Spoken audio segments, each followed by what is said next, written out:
When Silas Boone ordered a delicate bride through the mail, he never imagined the 6-foot powerhouse who'd step off that train and change his life forever. What happened when this lonely Montana cowboy faced a woman twice his size, and the moment she saved him from his own past, will leave you speechless. Stay with me until the very end of this story, and drop a comment telling me what city you're watching from so I can see how far this tale has traveled across the world. The Montana Territory stretched endless and unforgiving in the summer of 1887, a land where men measured themselves against horizons that never seemed to end and skies that swallowed whole lives without mercy.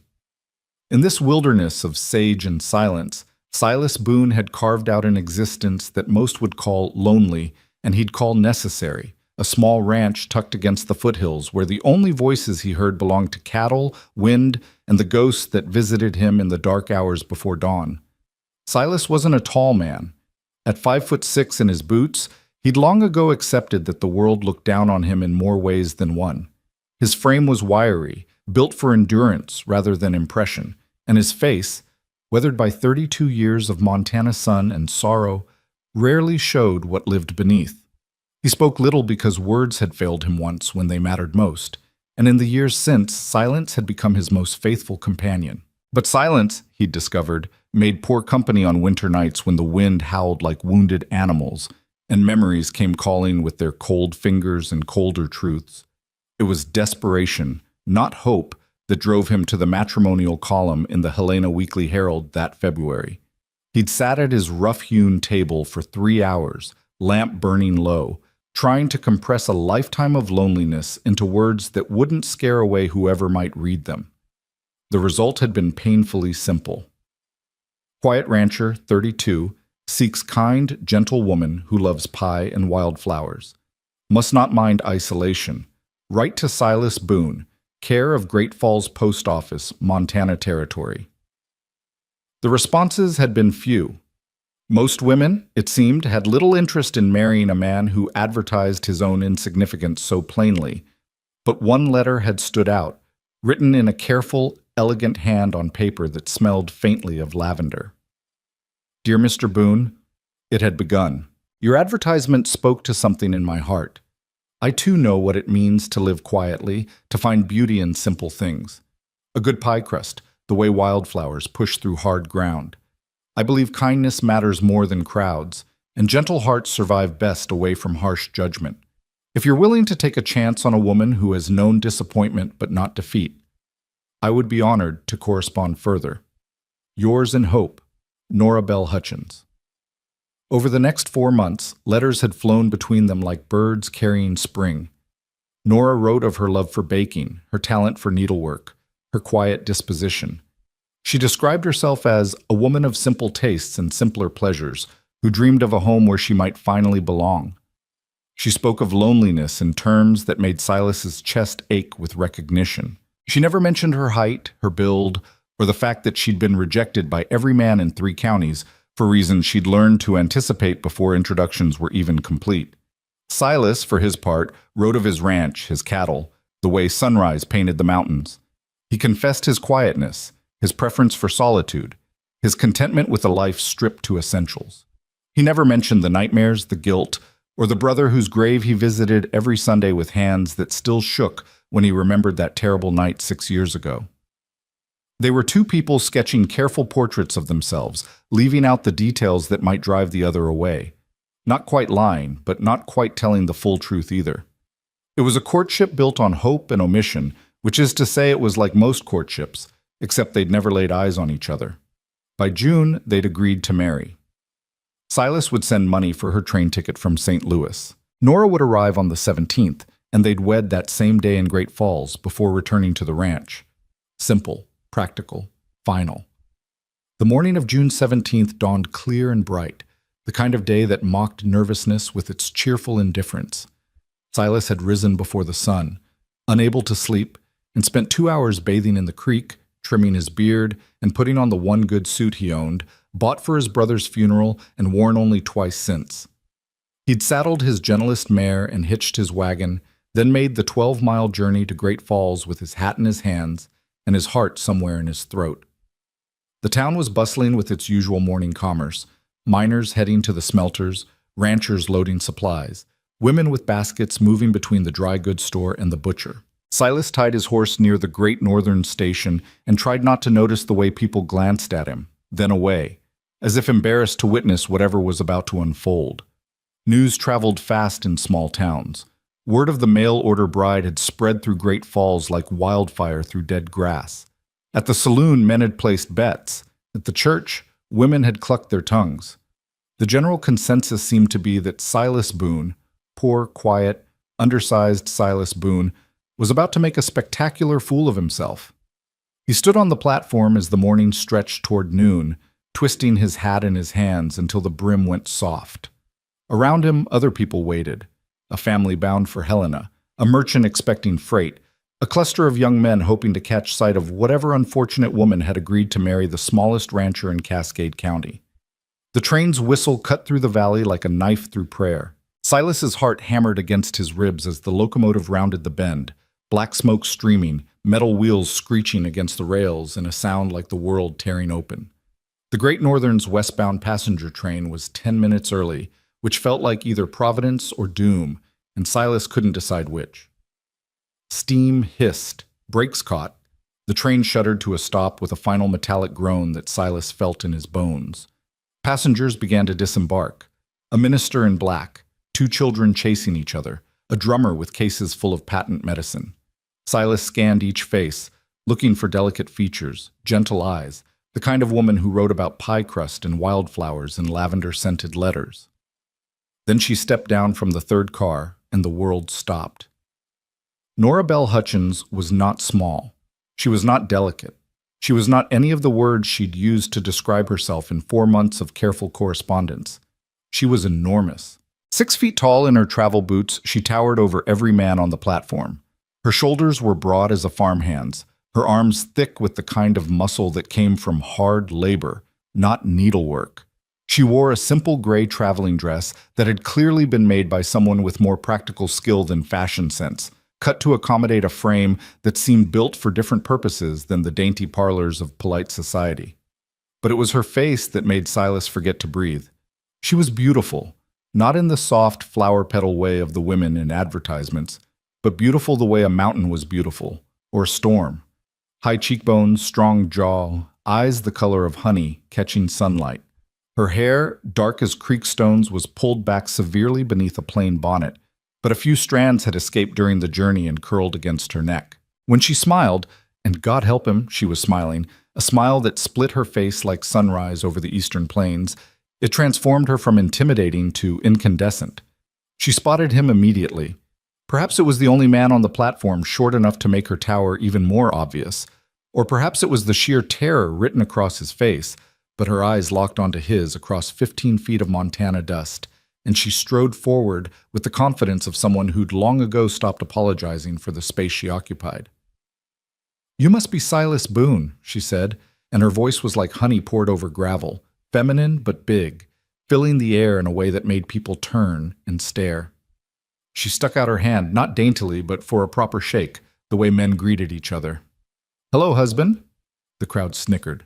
Silas heard it ripple through the onlookers like wind through grass, laughter poorly disguised as coughs, whispers that weren't quite whispered, the sound of judgment being passed without trial. He stood there, hat crushed in one hand, staring up. Up, God, he had to look up to meet her eyes. At this woman who bore no resemblance whatsoever to the delicate creature he'd imagined. His mouth opened. Nothing came out. Nora's smile flickered just for a moment. In that fraction of a second, Silas saw something beneath her confidence, a wound, old and familiar, the kind that came from a lifetime of being looked at the way people were looking at her now. He started, then stopped. What could he say? "You're not what I expected? You lied to me?" How could his words, already so inadequate, bridge the chasm that had opened between imagination and reality? Before he could finish the thought, Nora turned to the porter who was struggling with her luggage, 2 enormous trunks that looked like they'd been built to transport furniture. The man was red-faced, sweating, trying to get leverage under the first trunk without much success. "I'll get those," Nora said simply. She bent, grasped the iron handles of both trunks, both of them, each one probably weighing 100 pounds, and lifted them as easily as Silas might lift a pair of saddlebags. The porter's mouth fell open. The crowd's snickering stopped dead. Nora looked back at Silas, trunks hanging from her hands like children's toys. "Where's the wagon?" He pointed wordlessly. She nodded and started walking, her stride long and purposeful, boots raising small clouds of dust with each step. People parted before her the way they'd part before a freight wagon or a force of nature, not out of respect necessarily, but out of pure instinct for self-preservation. Silas stood frozen for 3 full seconds before his legs remembered how to move. He hurried after her, acutely aware of every eye following them, every whispered comment burning into his back. Behind him, he heard laughter building like thunder, not the good-natured kind, but the cruel sort that fed on other people's humiliation. At the wagon, Nora heaved both trunks into the bed with a single, smooth motion that would have taken 2 strong men considerable effort. Then she turned to face him again, and this time her smile was gone. In its place was something harder, more guarded. "I know what you're thinking," she said quietly. "I look nothing like what you imagined. I'm too big, too strong, too much everything. You want to call this off right now and send me back on the next train." Silas opened his mouth to protest, though whether to confirm or deny her assessment, he honestly didn't know. She held up one large hand. "Let me finish. I'm not what you ordered, that's true, but you're not what I ordered either." Her eyes traveled over him, taking in his small frame, his worn suit, the way he barely came up to her shoulder. There was no cruelty in her assessment, just honest appraisal. "We both did our best to make ourselves sound like something we're not, I suppose. Question is, what do we do now?" It was a fair question. They stood there in the June sunlight, 2 strangers bound by letters full of half-truths and a legal agreement that had seemed simple from a distance, but now loomed impossibly complex. Silas looked at her, really looked at her, and beneath his shock and fear and the weight of the town's judgment pressing down on his shoulders, he saw something that made him pause. She stood tall, yes, because there was no other way for her to stand. She was strong, undeniably. But in her eyes, behind the defensive hardness, he recognized the same thing he saw in his own mirror every morning, loneliness that had worn grooves into the soul, hope that kept trying despite every reason not to, and a desperate wish to be seen as something other than a disappointment. "I don't know," he admitted finally, the first honest thing he'd said since she stepped off the train. "But you came all this way. Least I can do is not make you ride back on an empty stomach." Something shifted in her face, not quite relief, but the easing of some terrible tension. "That sounds like a start," she said. They climbed onto the wagon seat, Silas having to scramble up, while Nora stepped up in one smooth motion. He took up the reins, clucked to the horse, and they rolled out of Great Falls with half the town watching and the other half already spreading the story of the smallest cowboy and his giant mail-order bride. The first hour passed in silence so thick it felt like a living thing sitting between them. The wagon wheels creaked. The horses' hooves clopped. Meadowlarks called from fence posts. Silas kept his eyes on the road and tried not to think about the fact that the woman beside him took up more space on the wagon seat than he did, her solid presence making him feel even smaller than usual. Nora sat with her hands folded in her lap, watching the landscape roll past. Endless grassland punctuated by isolated stands of cottonwoods, mountains rising blue and distant in the west, sky so big it made the earth seem like an afterthought. After the crowded streets of St. Louis, this emptiness must have felt like exile. "It's beautiful," she said finally, breaking the silence. "Your letters didn't do it justice." "Hard to describe in words," Silas replied. "Sky's bigger here than anywhere else in the world." "I believe it." She was quiet for another moment, then, "In my letters I wasn't lying about everything. I do love to bake. I'm good at it too. And I do like wildflowers. Spent hours as a girl pressing them into books, learning all their names." "I wasn't lying either," Silas said. "Ranch is quiet. Life's simple. I do prefer solitude to crowds." "But not entirely alone." "No," he admitted. "Not entirely." She nodded as if this confirmed something. "I didn't lie about my disposition. I am gentle, mostly. Patient. I don't lose my temper easily, but I also didn't tell you—" She gestured at herself with one large hand. "Well, Obviously. Why not? The question hung between them. Nora was quiet for so long that Silas thought she might not answer. When she finally spoke, her voice was lower, rougher. Because every time I do, every time I'm honest about what I am, men run, or laugh, or She trailed off. I've been engaged 3 times, Mr. Boone. 3 times. And 3 times, once they saw me in person, once they understood that I wasn't exaggerating or being modest, they found reasons to call it off. The last one's mother told him no man wants to wake up next to a draft horse. He agreed with her. The words hit Silas like a physical blow. He thought about his own omissions, his own fears. I'm not exactly what I presented either, he said quietly. My letters made it sound like I chose this life, like solitude was a preference, not a... He struggled for the word. Penance? Nora supplied. Punishment, he corrected, for being too small, too weak, too... Scared? He jerked his head around to look at her, but there was no mockery in her face, only understanding. How did you... Because I've been scared every day of my life, Mr. Boone. Scared that I'm too much, that I take up too much space, need too much, am too much of everything good women aren't supposed to be. She looked at him directly now. I thought maybe if I could get far enough away, to a place where nobody knew me, I could just be normal, or at least pretend to be. And now? Now I realize there's no running from what you are. Her smile was sad. I'll always be too big, you'll always be too small. Question is whether we're fool enough to think 2 wrongs might make something right. It was harsh, but honest. Silas appreciated the honesty. He'd had enough of lies, even the gentle ones people told themselves. My ranch is 12 miles out, he said. By the time we get there, we'll both know if this is a mistake. And if it is, then I'll take you back to town tomorrow and pay for your ticket home. I'm not a rich man, but I'm not a cruel one either. Nora nodded slowly. Fair enough? They rode on. The landscape changed gradually as they left the valley, grassland giving way to rolling hills dotted with pine, then to rougher country where sandstone formations rose like ancient sentinels. The afternoon sun beat down with the particular intensity of high summer in Montana, and Silas watched from the corner of his eye as Nora removed her bonnet, then loosened the collar of her dress, seemingly unconcerned with propriety. Sweat beaded on her forehead, darkened the fabric under her arms, but she didn't complain. You're used to hard work, he observed. Farm girl, she said. Born and raised in Missouri.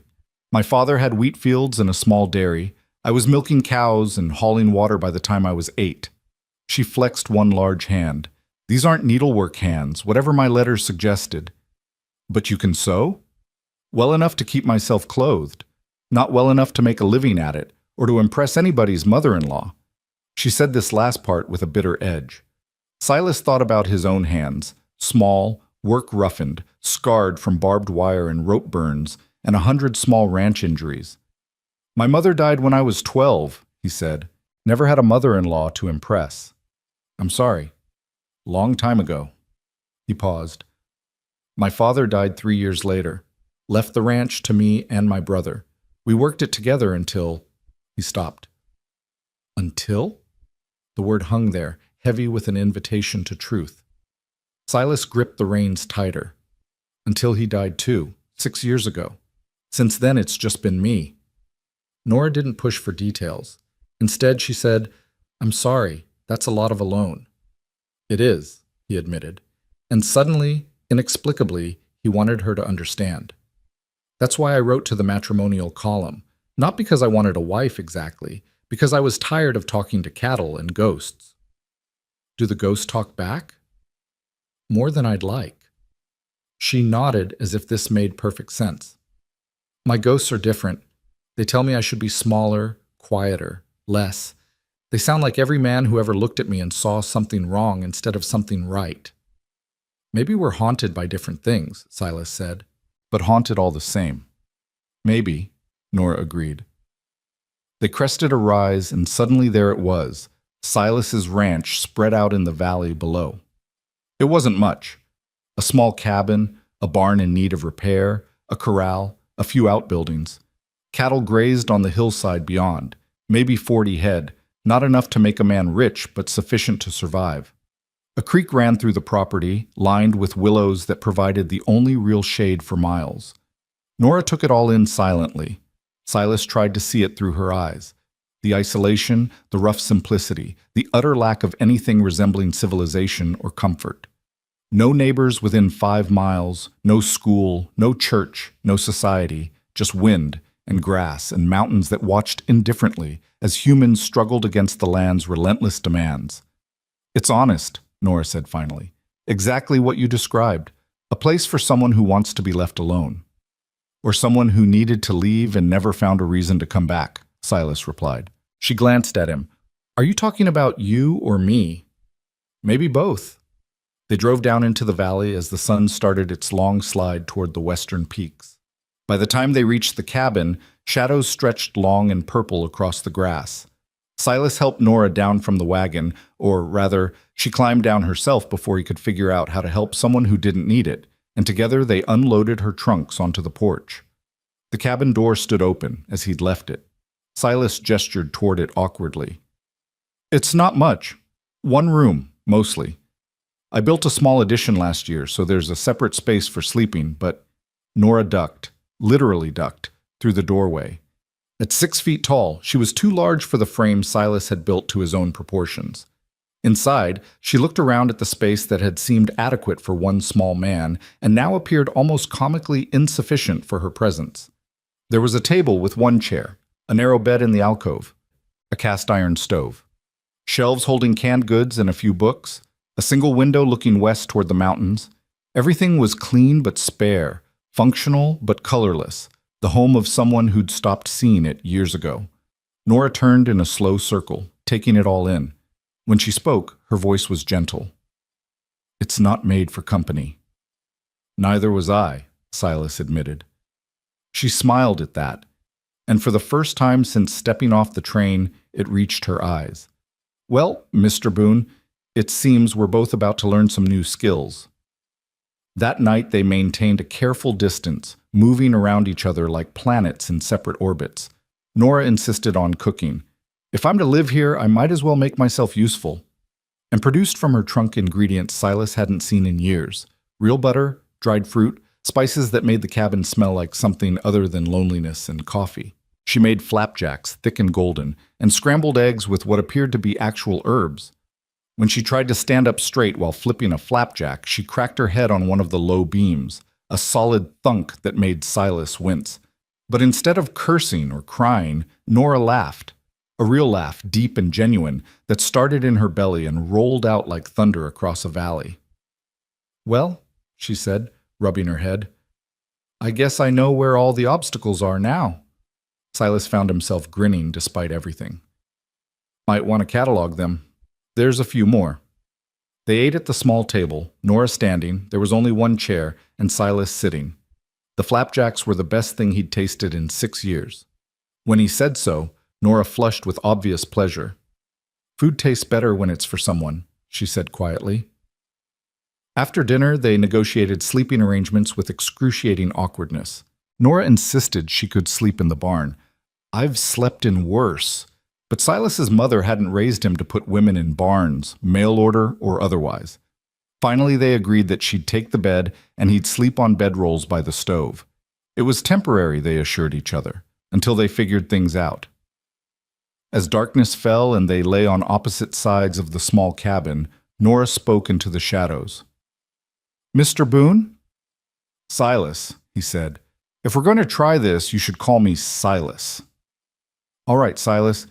Do you think we made a mistake?" He thought about the question, about her laughter when she hit her head, about the flapjacks, about the way she'd lifted those trunks while grown men struggled, about the loneliness that had driven them both to lie to strangers in matrimonial columns. "I think," he said slowly, "we made the same mistake everyone makes. We thought we could become something we're not. But maybe the real mistake would be giving up before we figure out what we actually are." "And what are we, do you think?" "2 people who don't fit," Silas said, trying to figure out if there's a place where not fitting might be exactly right. Nora was quiet for so long he thought she'd fallen asleep. Then, so softly, he almost missed it. "I'd like to try to find that place." "Me too," Silas whispered into the darkness.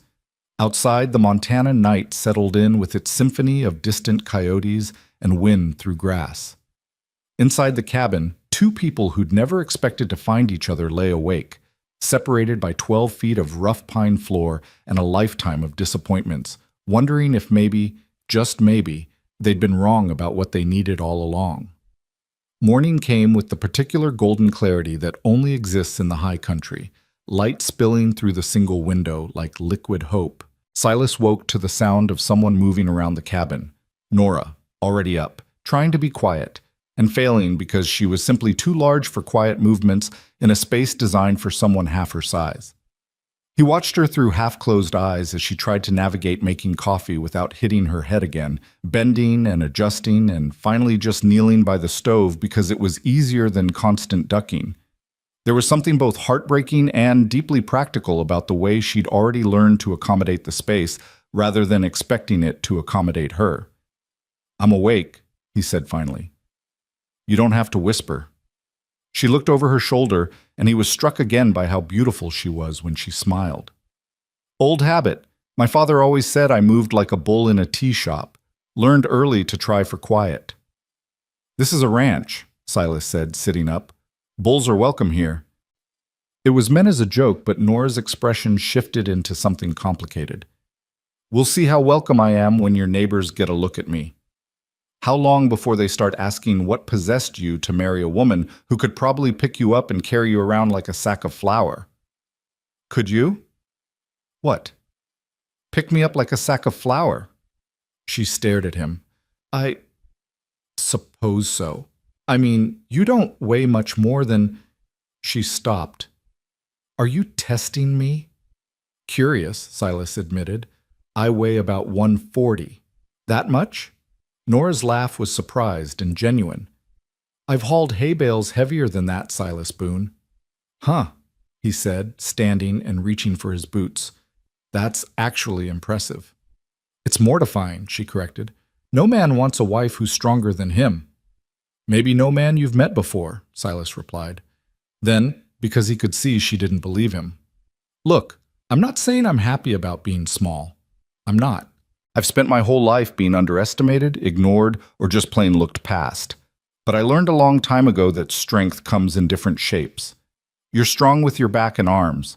Maybe I need to be strong in other ways." "Like what?" He thought about it while pulling on his boots. "Like knowing when to ask for help. Like not being too proud to admit I can't do everything myself. Like—" He hesitated. "Like maybe not dying alone in a cabin built for one." The honesty surprised them both. Nora turned back to the stove, but not before he saw her blinking rapidly. "I woke you with that head bump last night," he said, changing the subject to give her space. "You were already awake when I was planning to start day's work." "City habits," she said. "In St. Louis, I worked at a bakery. We started at 4 in the morning to have bread ready when shops opened." "You worked in a bakery?" "For 3 years. After my father died and I couldn't keep the farm going alone. It wasn't respectable work for someone pretending to be a lady, but it was honest and I was good at it." She poured coffee into 2 tin cups. "The owner wanted to marry me, actually." "Why didn't you?" "He was 73 and had 9 grandchildren, 3 of whom were older than me. He wanted a wife who could run the bakery and care for him in his decline. I wanted—" She trailed off. "What?" "Something more than being useful," she finished quietly. "Is that selfish?" "If it is, then I'm just as selfish," Silas said, "because I wanted the same thing." They drank their coffee on the porch as the sun climbed higher and the day's heat began to build. Silas pointed out the boundaries of his property, explained his routine, checking cattle, mending fences, the endless small repairs that kept a ranch functioning. Nora listened carefully, asking questions that showed she understood ranch work better than her letters had suggested. "I can help," she offered. "I'm not afraid of work." I can see that." He hesitated. "But first, I need to build you a chair." "What?" "A real chair. One that fits you." He gestured at the porch's rough boards. "Can't have you standing through every meal or sitting on the floor like you're being punished. It's not right." Something shifted in Nora's expression. A softening, a breaking down of some defensive wall. "No one's ever offered to build me furniture before," she said. Usually they just suggest I learn to take up less space. Taking up space isn't a character flaw, Silas replied. He meant it. He spent that morning in the barn working with lumber he'd had stored for winter repairs. Carpentry had never been his strongest skill, but he understood the basics, and he had time. More importantly, he had motivation. The memory of Nora standing through breakfast, the way she'd tried to fold herself smaller to fit his inadequate furniture. While he worked, she explored the ranch. He'd catch glimpses of her through the barn door, walking the creek line, examining the cattle with a practiced eye, inspecting the sorry state of his vegetable garden with what looked like professional dismay. She moved with the confidence of someone used to outdoor work, her long stride covering ground quickly, seemingly unbothered by the heat. Around noon, he heard shouting. Silas dropped his hammer and ran outside to find Nora standing in the middle of his pasture, facing down his prized Angus bull. Thunder, 2,000 pounds of muscle and bad temper, who'd won him second place at the county fair 3 years running. The bull was snorting, pawing the ground, head lowered in that way that meant he was about 3 seconds from charging. Nora stood perfectly still. "Don't move," Silas shouted, running toward them. But Nora did move. She took a step forward, toward the bull, not away, and started humming. Low and steady, a tune Silas didn't recognize, something that sounded like a lullaby mixed with a work song. She held out one large hand, palm down, and kept humming. Thunder stopped pawing. His head came up slightly, ears forward. Nora took another step. Still humming. Still calm as morning dew. The bull, this creature that had sent 3 grown men scrambling over fences in the past year, who was too mean to sell and too valuable to shoot, lowered his head and walked up to Nora's outstretched hand like a dog coming for a pat. She scratched between his horns. Thunder's eyes half closed in what looked suspiciously like contentment. "Well," Silas breathed, stopping 20 feet away and trying not to break whatever spell she'd cast. "I'll be damned."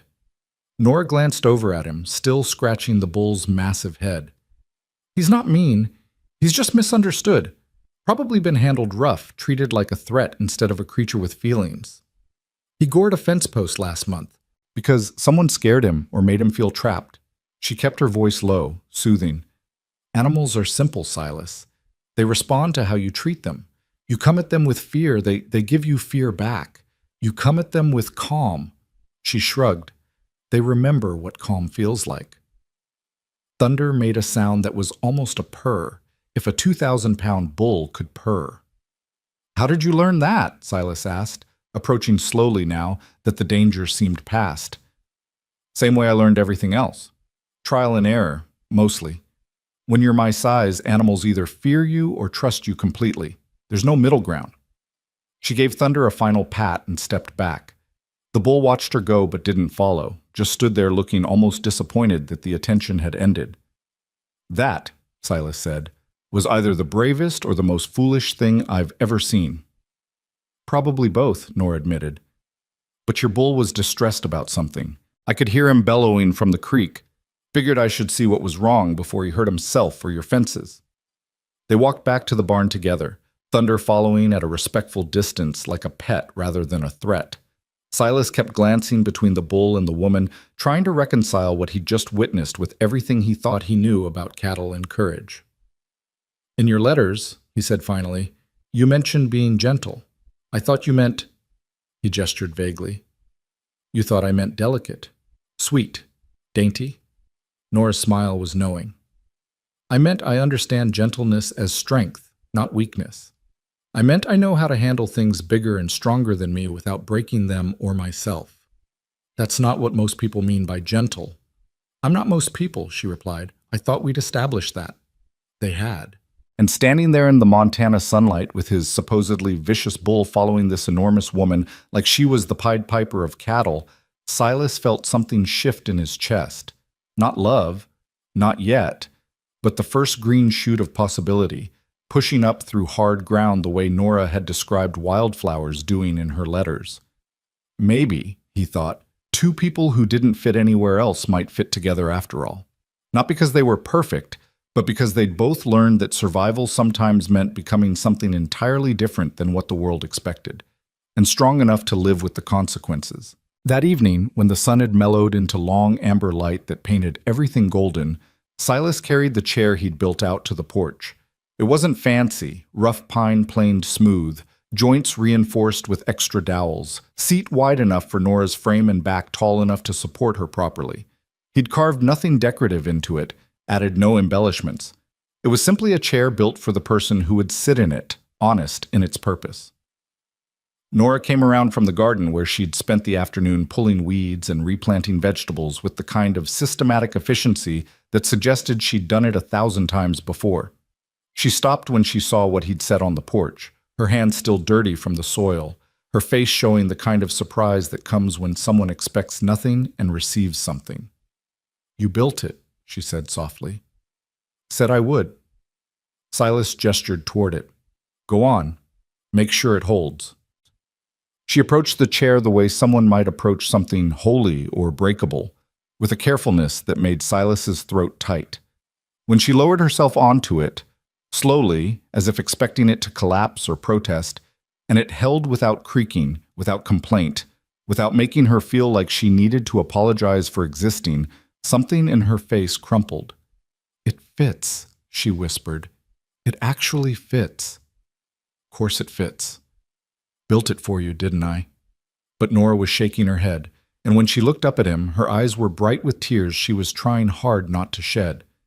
"You don't understand. I've never had a chair that fits, not since I was 12 years old. Every chair I've sat in since then has been too small, or too weak, or I've had to perch on the edge trying not to break it. I've spent half my life standing or sitting on the floor because it was easier than watching furniture fail under me." Silas hadn't thought about that. The lay-ulative weight of 1,000 small rejections, the way something as simple as a chair could become a daily reminder that the world wasn't built for you. He sat down on the porch steps near her feet, looking up at where she sat comfortably for the first time since arriving.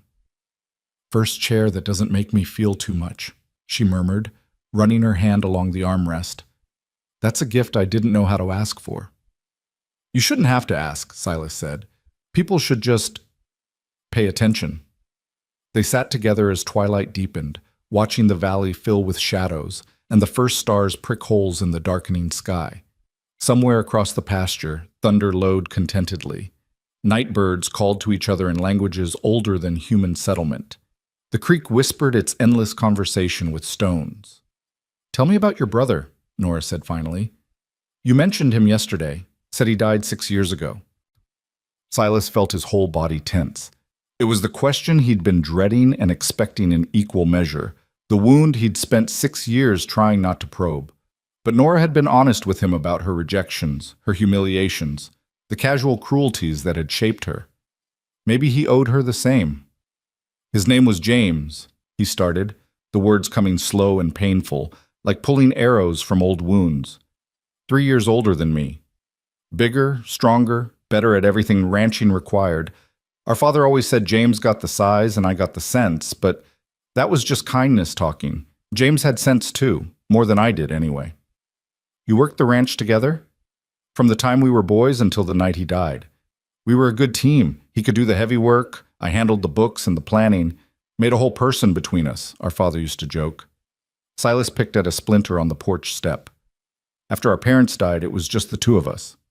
That was enough. More than enough." Nora waited, not pushing, just present. 6 years ago, we had trouble with rustlers," Silas continued, his voice going flat the way it always did when he told this part. "They'd been hitting ranches up and down the valley, stealing cattle in the night.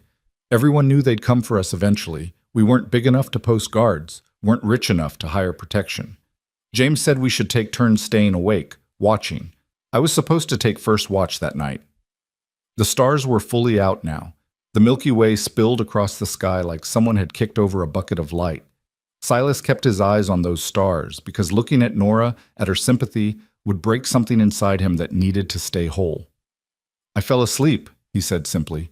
"Sat down with my rifle, told myself I'd just rest my eyes for a minute, and I fell asleep. When I woke up, there were gunshots. 4 men in our pasture, loading our cattle into a wagon. James running toward them, shouting, trying to stop them alone because his fool brother was sleeping instead of watching. Silas, they shot him," he continued, the words coming faster now, like poison he needed to purge. 3 times. And I just stood there. I had my rifle. I could have fired back. Could have done something, anything, but I froze. I was too scared, too small, too useless. I just stood there in the dark while my brother bled out in the pasture. And by the time I finally moved, finally ran to him, it was too late. He died in my arms, asking me why I didn't help him. The silence that followed was enormous. Silas felt the weight of his confession settle around them like snow, muffling everything, making the world feel distant and unreal. "That's why you're alone," Nora said finally. Not a question. "That's why I deserve to be alone," Silas corrected. James was everything good about this ranch, about our family, and I let him die because I was too weak to stay awake, too cowardly to fight. Everyone in the valley knows it. They don't say it to my face, but they know. The sheriff caught 2 of the rustlers a week later. They hanged them in Great Falls. Justice served. Case closed. But it doesn't matter because James is still dead, and I'm still the brother who failed him. Nora was quiet for a long moment. Then she said something that surprised him. "Did your brother know you loved him?" "What?" "Before he died. Did James know you loved him? That you'd have traded places with him in a heartbeat? That you'd give anything, your life, your soul, everything, to undo that night?" Yes. Of course he knew." "Then you didn't fail him," Nora said firmly. "You failed yourself, maybe. You made a mistake, a terrible human mistake. But love? Love you got right. And that's the part that matters most in the end. It doesn't." Silas struggled to find words. "He's still dead, Nora. My mistake, my weakness, my cowardice killed him just as surely as those bullets did." "No," she said, and there was steel in her voice now. "Those rustlers killed him. You being asleep didn't pull the trigger. You being scared didn't load the gun. You made a mistake, yes, but you're not the villain of this story, Silas. You're just the one left behind to carry guilt that isn't yours to carry." "The valley doesn't see it that way." "The valley doesn't matter," Nora replied. "The valley didn't love James, you did. And you've spent 6 years punishing yourself for being human, for having limits, for not being able to single-handedly fight off 4 armed men. That's not justice, that's just cruelty."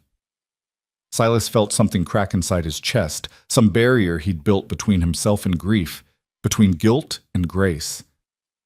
"I should have saved him," he whispered. "I should have been stronger." "And I should be smaller," Nora said quietly. "I should take up less space, need less, be less. But should doesn't feed the cattle, Silas. Should doesn't plant gardens or build chairs or calm, angry bulls. Should is just another way to hate ourselves for not being something we never could be." She stood up from her chair, the one built for her, and came to sit beside him on the steps. In the darkness, with the stars watching and the mountain wind carrying away the day's heat, she took his small hand in her large one. "I don't know if what we're doing here will work," she said. "I don't know if 2 broken people can build something whole. But I know that carrying shame alone is killing you the same way being too big to love was killing me. Maybe we can't fix each other. Maybe that's not even the point. But maybe we can at least share the weight." Silas looked at their joined hands, his rough and small, hers broad and strong, different in every way except that they were both scarred by work and marked by survival. "I don't know how to stop feeling guilty," he admitted. "Then don't stop," Nora replied. "Not yet. Just make room for something else alongside it. Room for the fact that you're still here, still trying, still decent enough to build a chair for a woman you barely know because you noticed she had nowhere to sit. That counts for something, Silas. It has to." They sat like that until the moon rose, 2 people trading truths in the darkness, testing whether honesty could be a foundation for something more solid than the lies they'd told in letters. When they finally went inside, neither of them mentioned that they'd held hands, or that some boundary between strangers and something else had been crossed, or that the cabin felt somehow less empty than it had the night before. The next morning dawned with trouble. Silas woke to pounding on his door and angry voices. He stumbled out of his bedroll, still half asleep, to find 3 of his neighbors standing on his porch with the particular expressions men wear when they've come to deliver bad news and enjoy it. Boone, said Tom Hutchins, no relation to Nora despite the shared name, a rancher who owned the spread 2 miles north. He was a thick man with a thick mustache and the kind of confidence that came from being right-sized for the world. Your bull's out, tore through my fence last night and scattered my herd halfway to Sunday. That's impossible, Silas said, trying to shake off sleep. Thunder's secure in the pasture. I checked before it. Don't care what you checked, Tom interrupted. I'm telling you, your damn bull is on my property causing havoc, and you're coming to get him before I shoot him and bill you for the meat. Silas was pulling on his boots when Nora emerged from the sleeping alcove, her hair loose and her dress hastily buttoned. The 3 men stopped talking immediately, staring at her with expressions ranging from shock to poorly disguised amusement.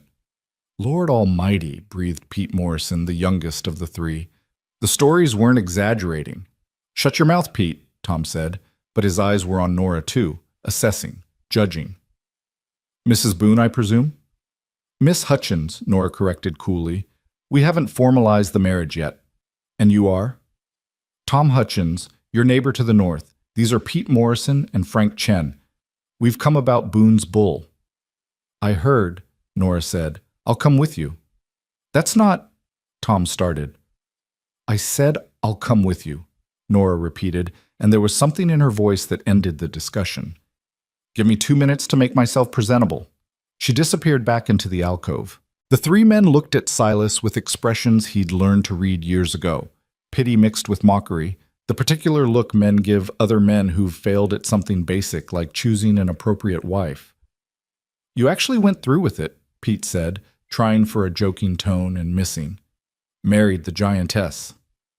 We're not married yet, Silas said tightly, finishing with his boots. Smart man, Frank said.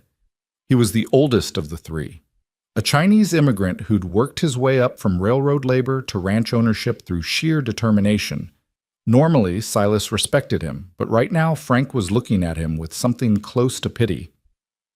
Still time to reconsider before you're legally bound to that. Silas felt anger kindle in his chest, hot and defensive.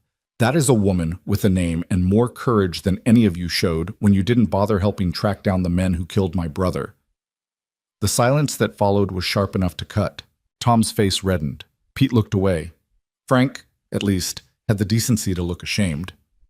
That was uncalled for, Tom said finally. Was it? Silas replied. You've been neighborly enough when it suited you, Tom. But now you're standing on my porch making jokes about my business when you should be worried about your own cattle. Nora reappeared, properly dressed now, her hair pulled back severely. She looked each man in the eye as she passed them, her gaze steady and unintimidated. Shall we go, gentlemen? Your cattle won't gather themselves. They rode to Tom's ranch in awkward silence. Silas and Nora in his wagon, the 3 men on horseback ranging ahead. When they arrived, the damage was evident. Tom's fence had indeed been trampled, rails broken and scattered, and his cattle were spread across 2 pastures instead of 1. In the middle of the chaos stood Thunder, looking pleased with himself and not at all repentant. There, Tom said, pointing. Your bull. Now get him out of here before he does more damage. I'll handle it, Nora said, climbing down from the wagon. Ma'am, I don't think... Pete started. But Nora was already walking toward Thunder. That same calm confidence she'd shown yesterday, her hands loose at her sides and her voice starting that low, steady hum. The bull's head came up, his ears swiveled forward. When Nora was 10 feet away, Thunder walked to her like a dog called home. She grasped his halter. When had she put a halter on him? Silas didn't remember Thunder wearing one yesterday and led him toward the broken fence. The bull followed docilely, completely ignoring Tom's scattered cattle, focused entirely on the woman leading him. The 4 men watched in stunned silence. I'll be damned, Frank muttered. How is she doing that? Pete asked. Tom said nothing, but his expression had shifted from mockery to something more complex, respect perhaps, or the beginning of it. Nora led Thunder through the broken fence and back toward Silas's wagon. When she reached it, she tied the bull's lead to the back and turned to face Tom with the kind of dignity that made her size irrelevant. Your fence, she said calmly, was poorly maintained. 3 rails had wrought damage and the posts weren't sunk deep enough. A strong wind could have knocked it down, never mind a curious bull. I'll help repair it properly this afternoon, but you should know that blaming your own poor maintenance on someone else's livestock is cowardly. Tom's face went from red to purple. Now you listen here. No, Nora interrupted, her voice still calm but carrying the weight of absolute certainty. You listen. Your fence failed because you didn't maintain it. Thunder got out because he could smell your cattle and wanted company. That's animal behavior, not malice. Silas and I will help you repair the damage because that's what neighbors do. But we won't accept blame for your negligence. And we won't tolerate disrespect because you're embarrassed that a woman noticed what you overlooked. The silence that followed felt dangerous. Silas held his breath, waiting to see if Tom would explode, if this would turn into the kind of conflict that ended with violence or lawyers, or both. Instead, Frank started laughing, deep, genuine laughter that broke the tension like a hammer through ice. She's right, Tom, Frank said, still chuckling. That fence has been needing repair for 2 years. We've all told you. Now a lady points it out and suddenly you want to shoot the messenger, or the bull. Tom looked like he wanted to argue, but Pete was nodding agreement, and even he couldn't deny the visible rot on the broken rails. Finally, he deflated slightly, the anger draining into something closer to grudging acceptance. Fine, he muttered. Fence needs work, but your bull still broke it. And we'll help fix it, Silas said, finding his voice again. This afternoon. Nora and I both. I don't need a woman's help, Tom started. Then you don't need anyone's help, Nora said simply. Because I'm the one who knows how to repair fences properly. Silas can assist me, and you can watch and learn, or you can refuse help out of pride and continue having fence failures. Your choice. It was beautifully done, offering assistance while making clear she wouldn't beg for the privilege of helping, wouldn't diminish herself to make Tom feel comfortable with his own inadequacy. Silas felt something swell in his chest that might have been pride or might have been something deeper.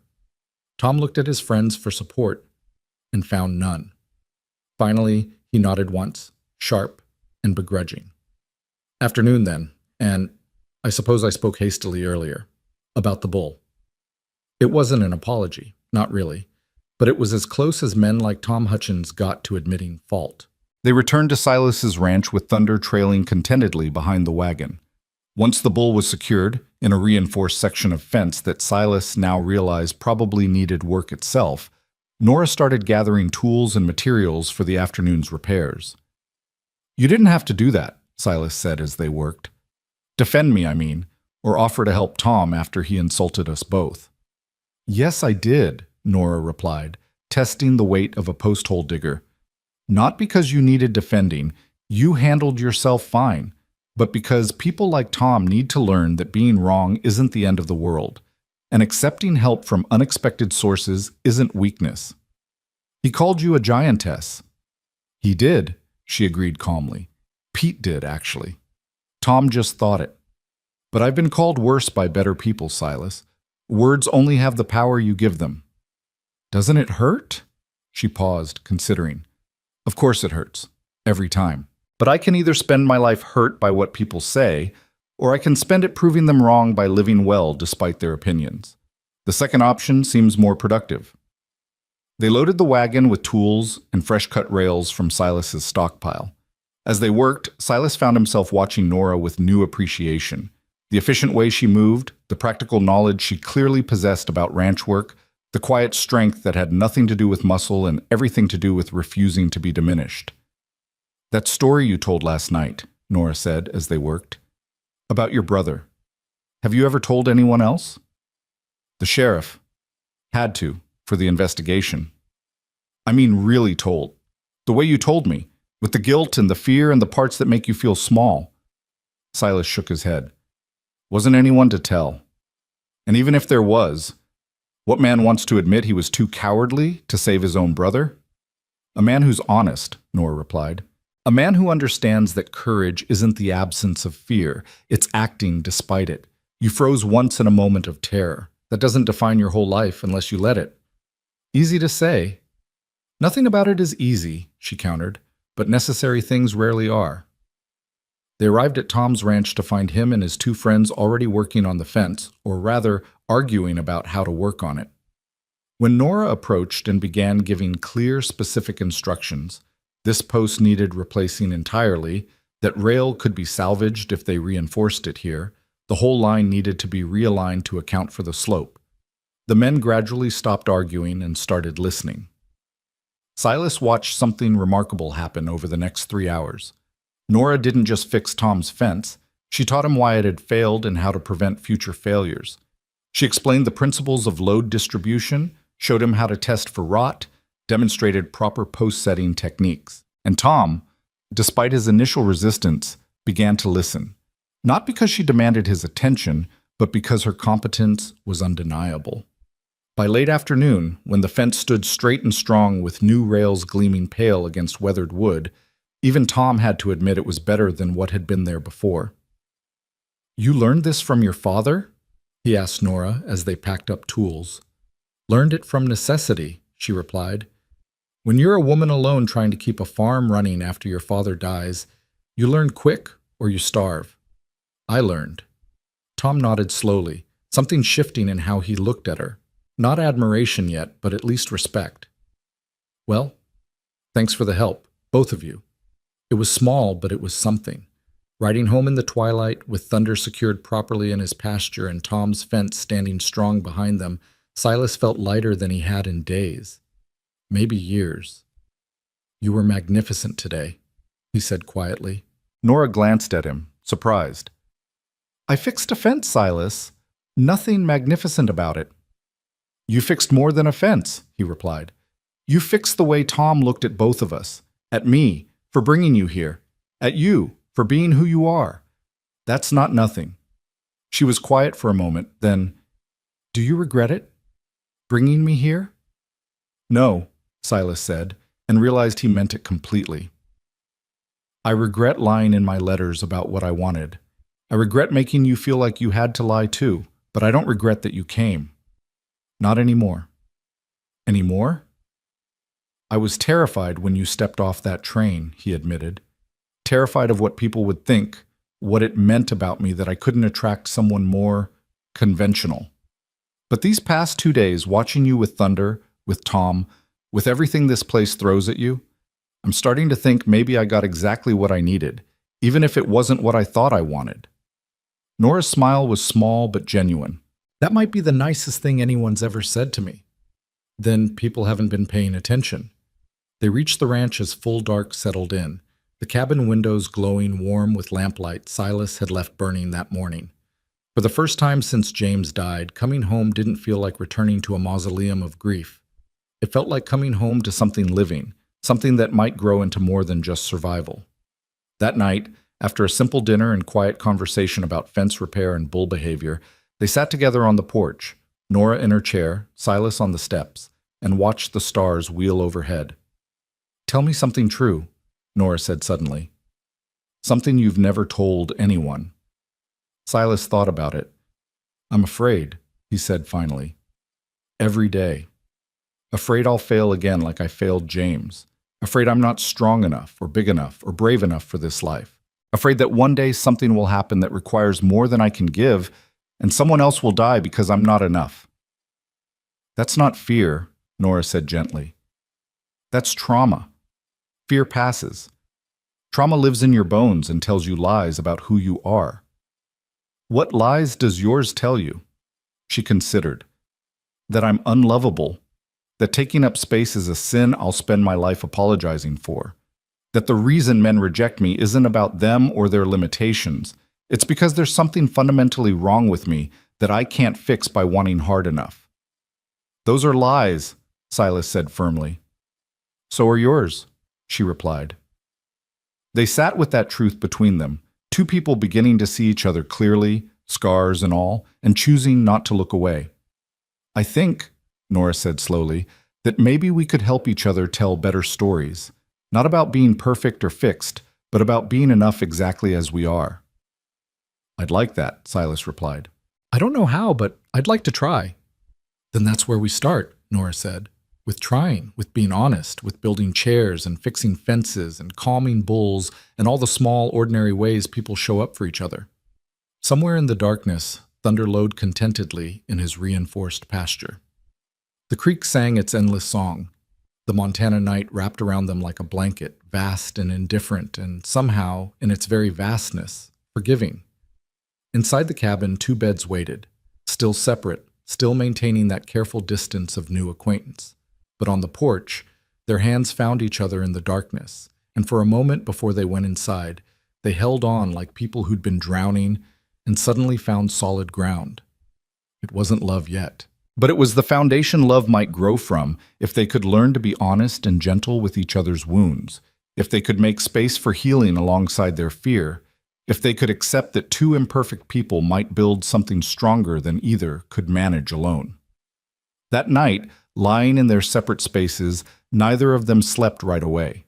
Instead, they listened to each other breathe across the small cabin, finding comfort in the sound of not being alone, of having witnessed and been witnessed, of taking the first real steps toward becoming something neither had planned but both desperately needed, partners in survival, companions in honesty, and maybe eventually something more.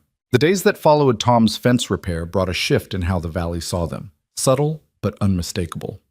Word traveled fast in ranching country, and the story of how Nora Bell Hutchins had diagnosed fence failure led a 2,000-pound bull like a house pet and taught Tom Hutchins carpentry in his own pasture, spread through the territory like smoke on wind. People still stared when they came to town, but now the stares carried something closer to curiosity than mockery. Silas noticed it first at the feed store, where old Marcus Webb actually tipped his hat to Nora instead of pretending she didn't exist. Then at the post office, where the clerk asked her opinion on dealing with a stubborn mule. Small things, perhaps, but in a community that measured worth by usefulness and respected competence above convention, these small acknowledgments meant everything. But acceptance from strangers was easier than the deeper work happening between them. They were still learning each other's rhythms, still navigating the strange intimacy of shared space and separate histories. Silas would wake before dawn to find Nora already up, kneading bread dough with the methodical patience of someone who found comfort in routine. She'd catch him staring at James's photograph on the shelf, his face gone distant and haunted, and she'd wait until he returned to the present before speaking. They were dancing around something neither knew how to name, this careful courtship of two wounded people testing whether trust could be built on honesty instead of pretty lies. 3 weeks after her arrival, on a morning that dawned clear and hot with summer's full weight, Silas came in from checking the cattle to find Nora sitting at the table with his ledger book open before her, her face troubled. "I hope you don't mind," she said, gesturing to the accounts. "I was looking for paper to make a shopping list, and I found these. Silas, these numbers don't make sense." He felt defensive heat rise in his chest. "I manage fine." "I'm not saying you don't," she replied carefully, "but according to this, you sold 40 head last fall and bought supplies for 60. Your winter feed costs are higher than your income, and you've got 3 months of missed payments to the bank for—" She ran her finger down the column. "For what exactly? There's no notation." Silas sat down heavily across from her, suddenly exhausted. This was the conversation he'd been dreading, the truth he'd been avoiding by keeping busy with fence repairs and daily chores. "It's the loan I took to hire the Pinkertons," he said finally. "Pinkertons?" "Private investigators. After James died, I hired them to track down the other 2 rustlers. The sheriff caught 2, but there were 4 that night. I needed to find them." His hands clenched on the table. "Needed them to pay for what they did." Nora's expression shifted to understanding. "Did they find them?" "Found one. Dead already. Killed in a bar fight in Wyoming. The other disappeared into Canada, or Mexico, or hell for all I know." Silas laughed bitterly. "Spent $500 to learn that revenge doesn't bring anyone back, and justice is mostly just expensive. And now you can't make the payments." "Been scraping by. Selling cattle I shouldn't sell. Eating less, letting repairs wait." He met her eyes. "That's part of why I wrote to the matrimonial column. Thought maybe if I had help, a partner, I could dig out from under this debt before the bank forecloses." The silence that followed felt heavy with judgment he was certain was coming. He'd essentially admitted to marrying her, or trying to marry her, for financial survival as much as companionship. It was mercenary and shameful and exactly the kind of truth that could break whatever fragile thing was building between them. "How much do you owe?" Nora asked finally. $300. Might as well be 3,000 for all the chance I have of paying it. She nodded slowly, stood up, and walked to her trunk in the corner. From beneath her carefully folded dresses, she pulled out a small leather pouch, heavy with the unmistakable weight of coins. She set it on the table between them. "There's $340 in there," she said. "Money I saved working at the bakery, plus what my father's farm sold for after he died. I brought it because I knew starting a new life would require resources, and I didn't want to come to a husband as a burden." Silas stared at the pouch like it was a snake. "I can't take your money." "I'm not giving it to you," Nora replied. "I'm investing it in our survival. This ranch, if we're staying here together, it's as much mine now as yours. And ranches can't survive under crushing debt any more than people can. Nora, that's everything you have. Your security. What if this doesn't work between us? What if the sun doesn't rise tomorrow?" she interrupted. "What if thunder learns to fly? What if asking what if is just another way to stay stuck in fear?" She pushed the pouch toward him. "I choose to believe we're building something here. That means investing in our foundation, not hoarding security against the possibility of failure. That's not practical. Neither is slowly losing your ranch while sitting on money that could save it." Her voice was firm but not unkind. "Silas, I spent 3 years saving this money 1 penny at a time, getting up at 4 in the morning to make bread for people who looked past me like I was furniture. You think I did that so I could watch it sit in a trunk while you lose everything out of pride?" He wanted to argue, but the logic was undeniable. More than that, the gesture itself, her willingness to commit her entire savings to their shared survival, touched something deep in him that had nothing to do with money and everything to do with trust. "We'd be partners then," he said slowly. "True partners. Legally, I'd have to put your name on the deed. Is that a problem?" "No." He reached across and took her hand, large and work-worn, and somehow exactly right in his. "No, it's not a problem. It's probably the smartest thing I could do if you're willing." "I'm willing," Nora said, "on one condition." "Name it." "We go to town tomorrow and get properly married. Not because we have to, but because if I'm investing everything I have in this ranch, I want the legal protection that comes with being your wife. No more separate beds, no more pretending we're just testing things out. We commit, fully, and figure the rest out as we go." Silas felt his heart hammering. This was it, the moment when possibility became promise, when the careful dance ended and the real work began.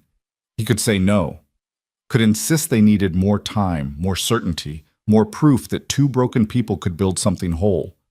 Or he could take the leap that Nora was offering, trust that maybe love didn't require perfection, only willingness. "Tomorrow," he agreed. "We'll go to town and get married, then we'll pay off the bank and start fresh. Partners in everything." Nora's smile was like sunrise after a long night. "Partners in everything," she echoed. They married the next afternoon in the Great Falls courthouse, with a justice of the peace who'd seen stranger matches and Marcus Webb from the feed store standing as their witness because he happened to be there filing a claim. It wasn't romantic or ceremonial. Nora wore her best gray dress, Silas wore his funeral suit, and the whole proceeding took less than 10 minutes. But when the justice said, "You may kiss your bride," and Silas had to stand on his toes while Nora bent down to meet him, when their lips touched for the first time and he tasted possibility, something fundamental shifted in both of them. This was real now, legal and binding, and absolutely terrifying in the best possible way. Afterward, they walked to the bank together, Nora's money pouch in Silas's pocket feeling heavier than gold. The bank manager, a thin man named Hutchinson who'd been growing increasingly insistent about missed payments, looked surprised to see them together. "Mr. Boone," he said, his tone carefully neutral, "and this must be the Mrs. Boone everyone's been talking about." "It is," Silas replied. "We've come to settle my account." He counted out $300 in coins and small bills, each one representing hours of Nora's labor, her sacrifice, her faith in their future. Hutchinson counted it twice, made notations in his ledger, and finally stamped a receipt with "paid in full" across the top. "Congratulations," Hutchinson said, and he seemed to mean it. "Clean slate, Mr. Boone, don't waste it." "I don't intend to," Silas replied, taking Nora's hand. "We don't intend to." Walking out of that bank into the bright afternoon sunshine, both of them lighter by $300 but heavier with commitment. Silas felt something he hadn't felt since before James died. Hope. Not the desperate, clawing hope that things might somehow get better, but the solid, foundational hope that came from having a partner, a plan, and a clean slate to write their future on. "What do we do now?" Nora asked as they climbed into the wagon. "Now," Silas said, "we go home and figure out how to be married." The ride back to the ranch was different than their first journey together. Then they'd been strangers pretending at possibility. Now they were bound by law and choice. And the silence between them felt less like awkwardness and more like the comfortable quiet of two people who didn't need to fill every moment with words. When they reached the cabin, Silas carried Nora's trunk from the sleeping alcove into the main room, their room now, though he'd need to build a bigger bed frame. She made dinner while he tended the evening chores, and when they sat down to eat, it was as husband and wife, partners in survival, two people who'd made vows and meant them even if neither was quite sure what came next. That night, lying together in the too small bed with Nora curved against the wall and Silas perched on the edge trying not to fall off, both of them acutely aware of every breath and movement, Nora spoke into the darkness. "I'm scared," she admitted. "Of what?" "Of failing at this. Of being too much for you. Of waking up one day and seeing regret in your eyes." She paused.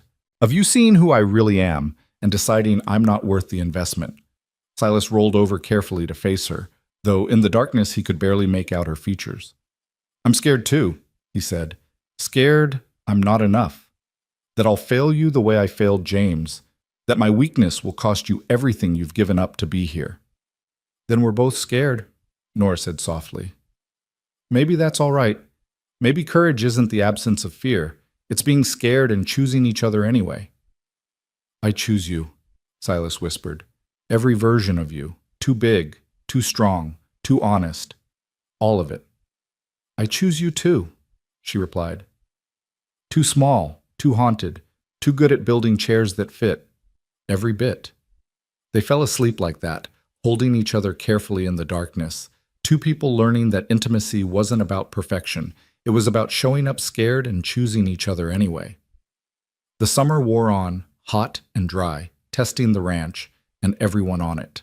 They fell into rhythms, Nora handling the garden and the heavier work that Silas's frame made difficult, Silas managing the accounts, and the detailed planning that ranch survival required.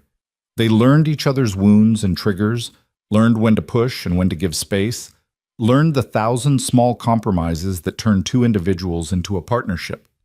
But they also learned joy. Nora taught Silas to dance one evening after supper, humming the tunes she remembered from church socials while they spun around the small cabin, laughing when he stepped on her feet, and she nearly put him through the wall trying to catch him. Silas taught her to read the weather in the way clouds formed over the mountains to predict rain or wind or the clear, dangerous heat that made fire season deadly. They worked on expanding the cabin together, Nora's strength and Silas's planning combining to add a proper bedroom, a larger kitchen, a porch wide enough for 2 chairs. Neighbors who came by to help with the barn raising or fence repair no longer made jokes about their size difference. Or if they did, they made them where Nora couldn't hear, out of respect for her competence, if not her feelings. By August, the ranch was thriving in ways it hadn't since James's death. The cattle were healthy, the fences secure, the garden producing more vegetables than 2 people could eat. They sold the surplus in town, and Nora's preserves gained a reputation that had the general store asking if she could supply them regularly. Life wasn't perfect. Silas still woke sometimes in the night, trapped in dreams where James died over and over and he remained frozen, unable to help. Nora still flinched when people stared too long, still carried the weight of a lifetime being told she was too much, but they had each other to wake up to remind them that past wounds didn't have to dictate future worth. Then came the night that changed everything. It was late September, the air carrying the first whisper of autumn's cold, when Silas woke to thunder bellowing in distress. Not his usual calls, but something panicked, desperate. He was out of bed and pulling on pants before fully conscious, reaching for the rifle he kept by the door out of habit from years of vigilance that had failed him once. "What is it?" Nora asked, already up and dressing in the darkness. "Don't know. Stay here." "Absolutely not," she replied, reaching for the shotgun she'd had him teach her to use a month after arriving. "We're partners, remember? That means I don't hide while you face trouble alone." There was no time to argue. Silas lit a lantern and they moved outside together into the cold dark where Thunder's cries echoed off the mountains. The moon was nearly full, painting everything in silver and shadow, bright enough to see shapes, but not details. In the pasture, Thunder stood near the fence line, pawing the ground and tossing his head. Beyond him, near the tree line where the property bordered wilderness, Silas saw movement, multiple shapes, human-sized, moving with purpose toward the cattle. His blood turned to ice. He knew what he was seeing even before his conscious mind caught up. Rustlers. Again. 6 years later, and here they were, different men perhaps, but the same threat, the same nightmare made flesh. For a moment, terrible, infinite, Silas froze. His hands went numb on the rifle. His breath caught in his chest. The world narrowed to a pinpoint of panic where James bled out in his arms and he stood useless, too scared to act, too weak to matter. Then Nora's hand was on his shoulder, solid and real and present. "How many?" she asked, her voice calm and steady as mountain stone. The question broke through his paralysis. "4," he managed. "Maybe 5. "Can you shoot?" It was a fair question. Could he? Could the man who'd frozen once, failed catastrophically, trust himself to act when it mattered? Every instinct screamed that he'd fail again, that fear would lock his muscles and cloud his judgment, and someone would die because Silas Boone was too small, too weak, too broken to be relied upon. But Nora was here, his wife, his partner, and she was trusting him to be more than his worst moment. "Yes," he said, and meant it. "I can shoot." "Then we do this together," Nora replied. She raised her voice, projecting across the pasture with the kind of command that made men twice her size pay attention. "You men by the tree line, you're trespassing on private property. Leave now or face consequences." The shapes stopped moving. A moment of silence, then laughter, rough and male and full of the kind of cruelty that comes from men who've learned the world rewards violence. "That's a woman," one of them called back. "They got a woman guarding their cattle." "And a man," Silas shouted, stepping forward so they could see him clearly in the moonlight. "With a rifle and legal right to protect my property. Last warning, leave now." More laughter. "That little man? Hell, boys, this'll be easier than we thought." They started moving again, spreading out in a pattern Silas recognized, flanking maneuvers, trying to get on multiple sides so they couldn't be watched at once. Professional rustlers then, or at least experienced ones. They'd done this before, succeeded before, and they weren't about to be scared off by a small rancher and his oversized wife. Silas's hands tightened on the rifle. His heart hammered against his ribs. Fear threatened to swallow him whole. "Silas," Nora said quietly, urgently, "look at me." He did. In the moonlight, her face was fierce and certain, and in her eyes he saw not doubt, but absolute faith. She believed he could do this. She'd married him, invested everything in him, chosen him fully, and she believed. "You're not alone this time," she said. "Whatever happens, we face it together. You and me, partners." Something in her words reached past the fear, past the trauma, past 6 years of guilt and self-loathing. She was right. He wasn't alone. And maybe that made all the difference. "Together," he agreed. The rustlers were closer now, close enough that Silas could see they were armed, could make out the hard edges of their faces. 5 of them, like he'd counted. Too many for 2 people, too dangerous to face without help that was miles away. But Nora had already thought of that. She raised the shotgun and fired, not at the men, but straight up, the blast echoing across the valley like thunder, loud enough to wake every ranch within 5 miles. Then she fired again and again, methodically spacing her shots to signal distress in the pattern every rancher knew. "You crazy bitch," one of the rustlers shouted. "You just brought every armed man in the county down on us." "That's the idea," Nora called back. Then to Silas, "How long until Tom arrives?" 10 minutes if he's already mounted. Longer if... The nearest rustler raised his pistol. Silas saw it happen in slow motion. The arm coming up, the barrel catching moonlight, the moment before the shot that would kill his wife, his partner, the woman who'd saved him in ways that had nothing to do with bullets. He didn't freeze. Silas raised his rifle and fired in one smooth motion, the hours of practice his father had insisted on years ago, flowing through muscle memory. The bullet took the rustler in the shoulder, spinning him sideways, his shot going wide and harmless into the dirt. "Next one, center mass," Silas shouted, working the bolt action and sighting on the next nearest man. "I don't miss twice." The rustlers hesitated. This wasn't supposed to happen. The small man was supposed to freeze or run. The woman was supposed to be helpless. But here they were, armed and coordinated and clearly not paralyzed by fear. Another rustler raised his gun, aiming at Silas this time. But Nora was faster. She'd reloaded the shotgun and fired, the blast close enough to the man that he dove for cover behind a tree, shouting curses. "We can keep this up all night," Nora called out. "Can you? Because those shots are going to bring half the valley here, and then you'll have to explain why you're on our property with guns drawn." In the distance, Silas heard what he'd been praying for. Horses, multiple riders, coming fast. Tom in his hands, probably, maybe Frank too. Help was coming. The rustlers heard it too. They looked at each other, rapid calculations happening. 2 people with guns was manageable. 2 people plus a dozen angry ranchers was suicide. "This ain't over," one of them shouted. "We'll be back." "We'll be ready," Silas replied, his voice steadier than he felt. They retreated into the tree line, taking their wounded man with them, disappearing into the darkness like smoke. Within minutes, Tom and Frank arrived with 6 riders between them, all armed, all ready for a fight that was already over. "What happened?" Tom demanded, swinging down from his horse. Silas started to answer, but his voice wouldn't work. The adrenaline was draining now, leaving him shaky and sick. He'd shot a man. He'd actually pulled the trigger, hit his target, protected his home. After 6 years of believing himself a coward, he'd acted. "Rustlers," Nora said calmly, filling the silence. 5 of them. They tried to take our cattle. We convinced them to leave." "You too?" Tom looked between them incredulously. "Alone?" "We weren't alone," Nora corrected. "We had each other, and Silas shot one before I'd even finished signaling for help. They left after that." Tom turned to Silas with an expression that might have been respect. "You hit him?" "Shoulder," Silas managed. "Saw the blood." "Damn," Tom said. Then surprisingly, "Good shooting, Boone. That took nerve."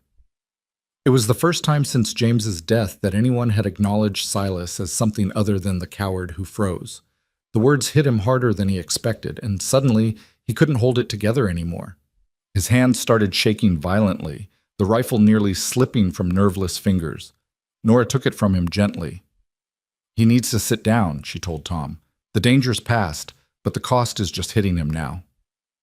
They got Silas to the porch, got him sitting with his head between his knees while Tom and Frank's men swept the property and confirmed the rustlers were gone. Nora sat beside him, her hand on his back, steady and present while he shook apart and tried to piece himself back together.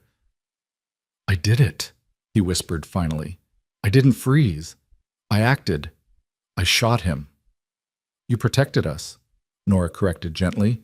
"You faced your worst fear and you didn't let it control you." "I was so scared. I'm still scared." "Of course you are. Fear isn't the enemy, Silas. Letting it stop you is. And you didn't let it stop you." She tilted his chin up so he had to look at her. "You stood with me.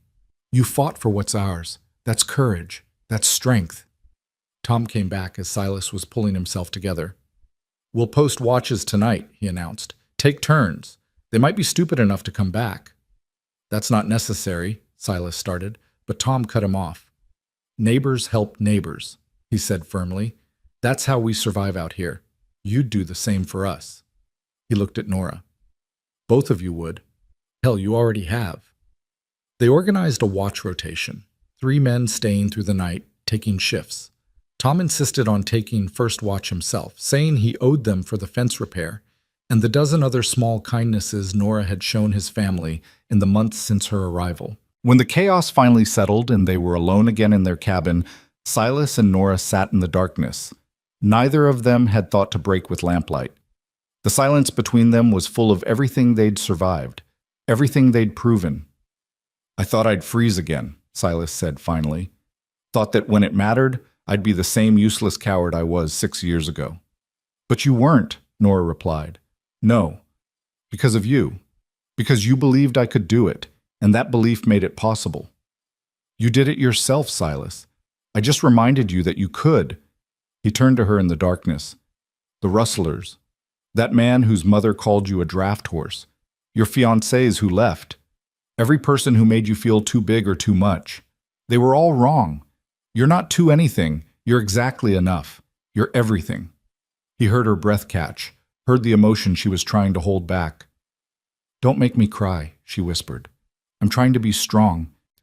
You don't have to be strong all the time, Silas replied. That's what having a partner means. When you're tired, I'll carry the weight.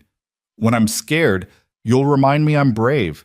We take turns being strong, so neither of us has to be strong alone. That broke her. Nora started crying, deep, wrenching sobs that sounded like years of held-back grief finally finding release. Silas held her as best he could, his small frame pressed against her larger one, both of them shaking with emotion and exhaustion, and the aftermath of terror survived.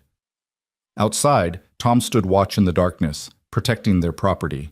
Inside, two people held each other through the breaking and the healing, through fear and courage, through every wound they'd carried into this marriage, and the slow, painful work of learning to trust that maybe, just maybe, they'd found the one person in the world who could love them not despite their scars, but because of them.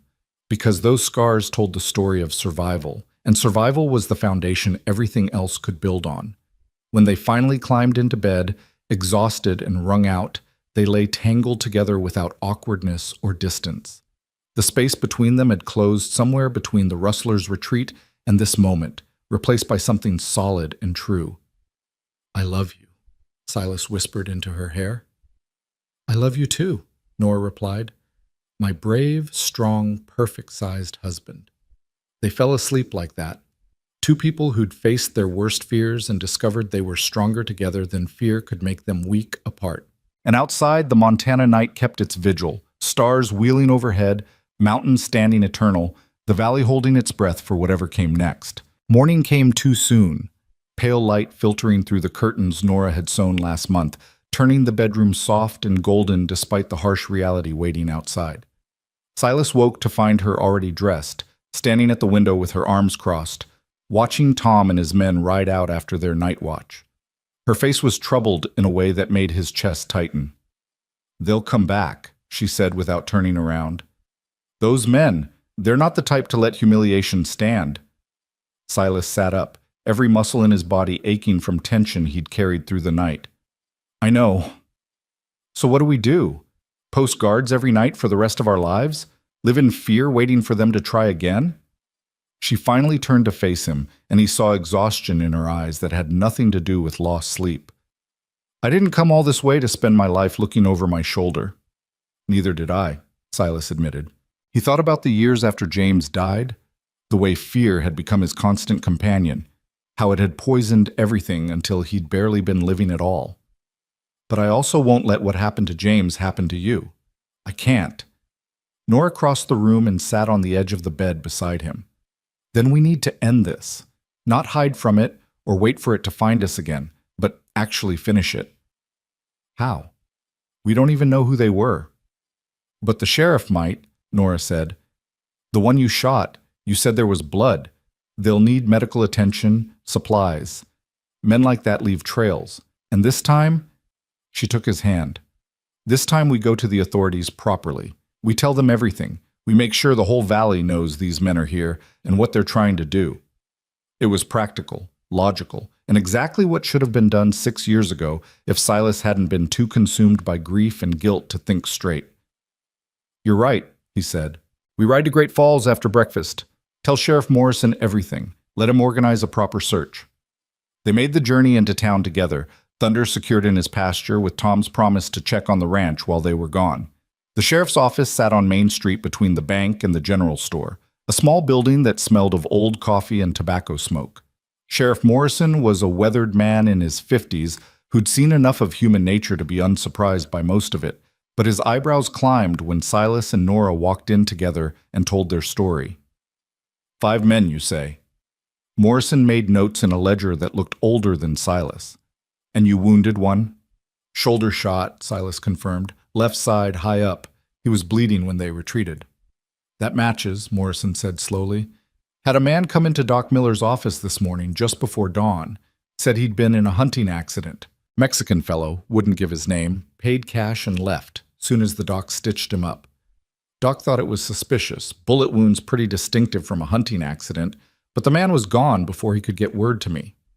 Which way did he go? Nora asked. East, according to Doc, toward the Badlands.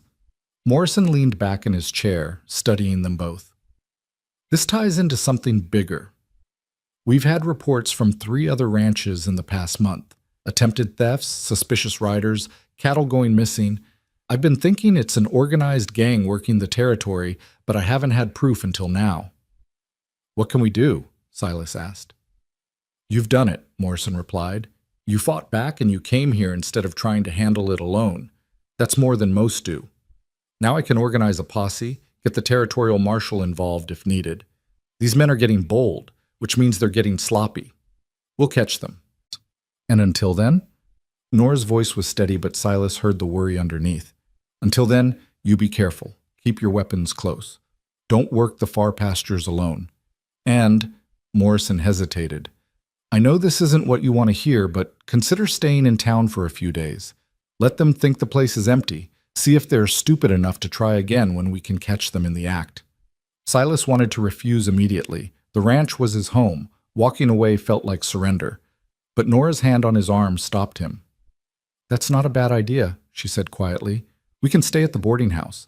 Mrs. Chen has rooms. Nora said, It's tactical, not cowardice, she said firmly. Sometimes the smart fight is the one you don't have. Let the sheriff do his job. Let the law handle what should have been handled 6 years ago. She was right, though it grated against every instinct. They arranged to board at Mrs. Chen's establishment, a tidy house on the edge of town where Frank Chen's mother rented rooms to travelers and occasionally to locals who needed temporary lodging. Then they sent word to Tom about their plans and settled in to wait. The first day passed in restless tension. Silas couldn't shake the feeling that he was abandoning his post, that hiding in town while others protected his property was just another form of the cowardice that had killed James. Nora seemed to sense his spiraling thoughts because she kept him busy, helping Mrs. Chen repair her back porch, running errands for the general store, anything to keep his hands occupied and his mind from eating itself alive. The second day brought unexpected company. They were sitting in Mrs. Chen's parlor after breakfast when someone knocked. Tom and his wife Sarah, along with Frank and 3 other ranchers Silas knew by sight but had never really talked to.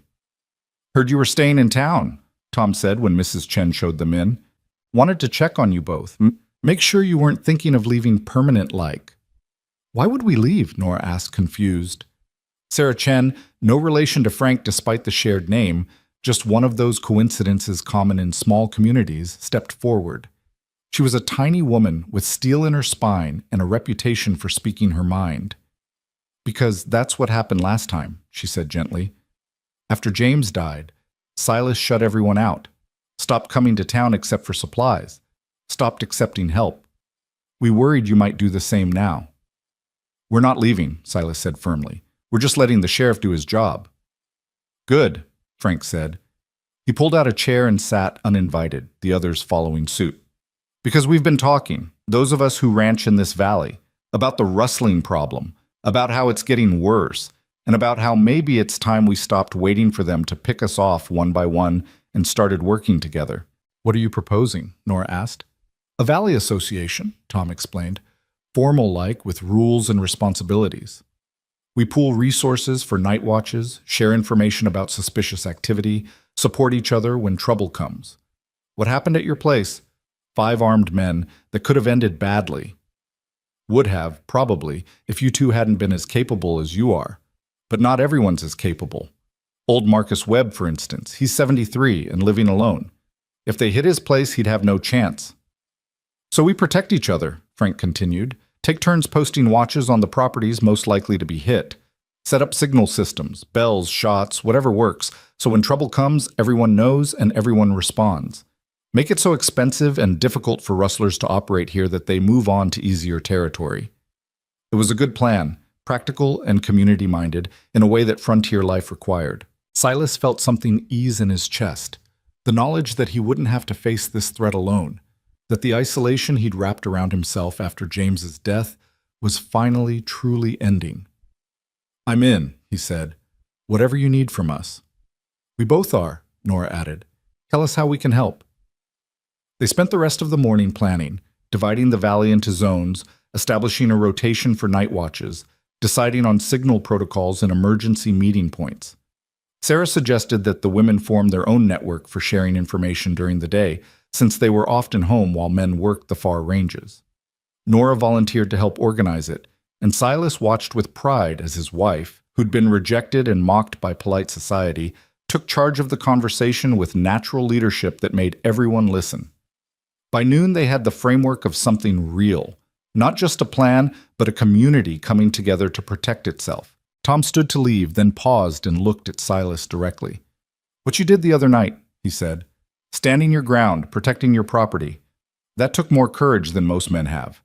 I know there's been talk over the years about what happened with James, but I want you to know that what I saw at your ranch wasn't a coward. It was a man who'd learned from past mistakes and refused to repeat them. That's worth respecting." The words hit Silas like a physical blow. He'd spent 6 years believing the valley had written him off as the brother who froze, the coward who let James die.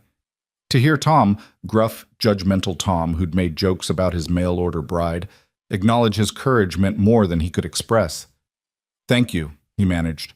"That means a lot." After they left, Silas and Nora sat in the parlor's quiet, processing what had just happened.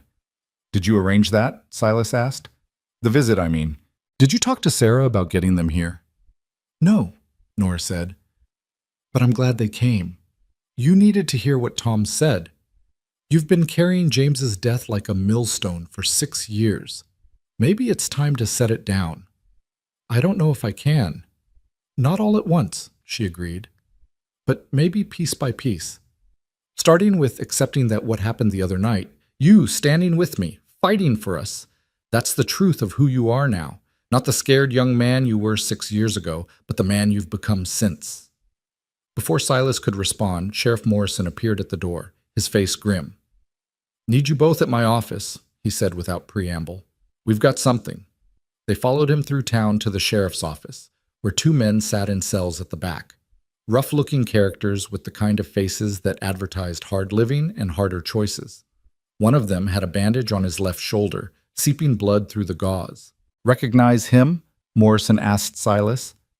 Silas studied the wounded man, trying to reconcile the panicked glimpse from 2 nights ago with the surly criminal glaring back at him now. "Could be," he said carefully. "It was dark, but the shoulder wound's right." "Oh, it's him," Morrison said with satisfaction. "Him and his partner here tried to rob the bank this morning. Stupid, desperate move. Got caught within 5 minutes. And once we had them, they started talking, trying to bargain for lighter sentences by giving up the rest of their gang." "Where are the others?" Nora asked. "Camped in the Badlands, according to these 2. Posse rode out an hour ago with territorial marshals leading. Should have them rounded up by nightfall if the information's good." Morrison crossed his arms, looking satisfied. "It's over. Or will be soon. You can go home." Relief flooded through Silas so intensely it left him dizzy. Over. After 6 years of living with the aftermath of violence and the fear of its return, it was actually over. The men who'd tried to take what was his, who'd threatened Nora, who'd made him face his worst memories, they'd be locked up, tried, sentenced. Justice, real justice, not the expensive futility of Pinkerton investigations. "Can we see them?" Nora asked suddenly. Morrison looked surprised. "The prisoners? Why?" "Because I want them to see us," she replied. "Want them to see who they threatened. Want them to understand what they tried to destroy." Morrison shrugged and gestured toward the cells. "Keep your distance from the bars. They're desperate men." Nora walked up to the cells with Silas beside her, and together they looked at the 2 men who'd brought violence to their home. The wounded one, the one Silas had shot, glared back with impotent rage. The other one wouldn't meet their eyes. "You picked the wrong ranch," Nora said quietly. "The wrong family. We're not easy victims. We're not people who break. And now you'll spend the next decade in territorial prison learning that actions have consequences." "That's enough, Mrs. Boone," Morrison said, but there was approval in his voice. They left the sheriff's office and stepped into bright afternoon sunshine that felt different somehow, lighter, cleaner, like the world had been scrubbed of something dark. Silas took Nora's hand and they walked through town together, and for the first time since arriving in Montana Territory, he didn't feel like people were looking at him with pity or judgment. He felt like they were seeing him, seeing them both, as people who belonged. That evening they returned to the ranch to find Tom and several others had not only watched the property but had done repair work, fixing a section of fence, organizing the barn, leaving fresh supplies in the cabin. A note from Sarah said simply, "Welcome home. We're glad you're staying." Standing on their porch as the sun set over the western peaks, Silas put his arm around Nora's waist and felt her lean into him, solid and warm and exactly right. "We did it," he said softly. "We actually did it." "Did what?" "Survived. Both of us. All the things that should have broken us, James, the rustlers, being too small or too big or too damaged to function, we survived them all. And now," he gestured at the ranch, the repaired fence, the evidence of community support. "Now we get to live instead of just surviving." "About that," Nora said, and something in her voice made him look at her sharply. She was smiling, nervous and excited and scared all at once. "There's something I need to tell you. Something I've been waiting to say until I was sure." His heart started hammering. "What is it?" "I'm pregnant," she said simply. "About 2 months along, I think. I wasn't certain until yesterday when Sarah mentioned her daughter had the same symptoms during her first pregnancy, but I'm certain now." The world stopped. Pregnant. A baby. Their child growing inside her, the product of their unlikely union and improbable love. Silas opened his mouth, but no words came out. There were too many emotions trying to escape at once. Too much joy and terror and wonder to compress into language. "Say something," Nora whispered, her smile starting to falter. "Please say something." "I'm going to be a father," he finally managed. "We're going to be parents." "Yes. A baby. Our baby. Someone who will be part you and part me, and entirely themselves." He was crying now, tears streaming down his face in a way he couldn't control and didn't want to. "Nora, that's everything. That's more than I ever thought I'd have." She was crying too, relief and joy mixing with her own fears. "I was scared to tell you," she admitted. "Scared you'd think it was too soon, or that we weren't ready, or that bringing a child into our mess of a situation was irresponsible." "Are you joking?" Silas pulled her down. She had to bend significantly, and kissed her with all the love and gratitude and absolute certainty he felt. "You're giving me a family, a real family, a future. How could that be anything but perfect?"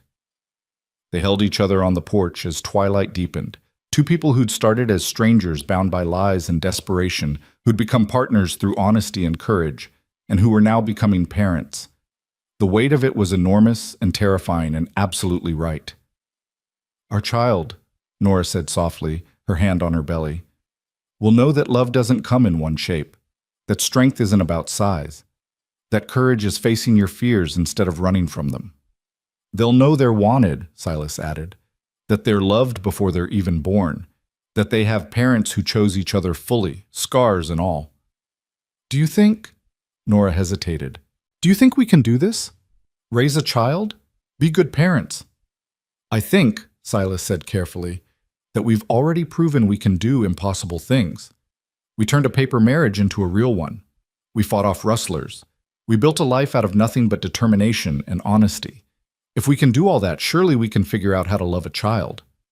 "Surely," Nora echoed, but he heard the doubt underneath. He understood it.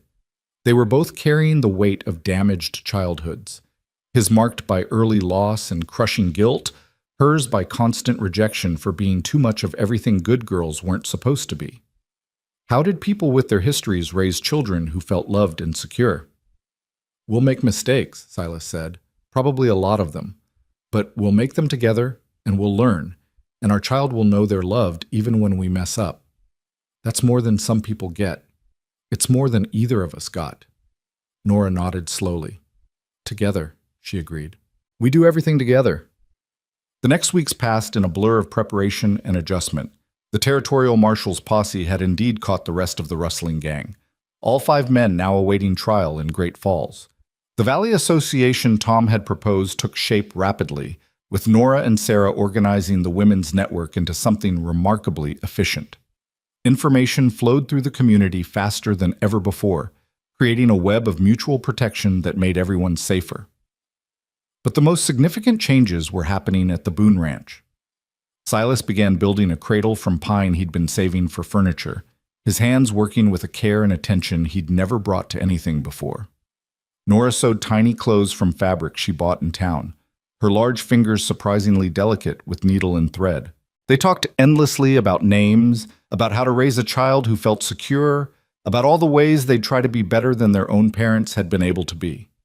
The community's response to Nora's pregnancy surprised them both. Women who'd been politely distant suddenly included her in their circles, offering advice and hand-me-down baby clothes and the kind of practical support that frontier life demanded. Men who'd made jokes about Silas's size now clapped him on the shoulder and called him lucky to have such a strong wife to bear healthy children.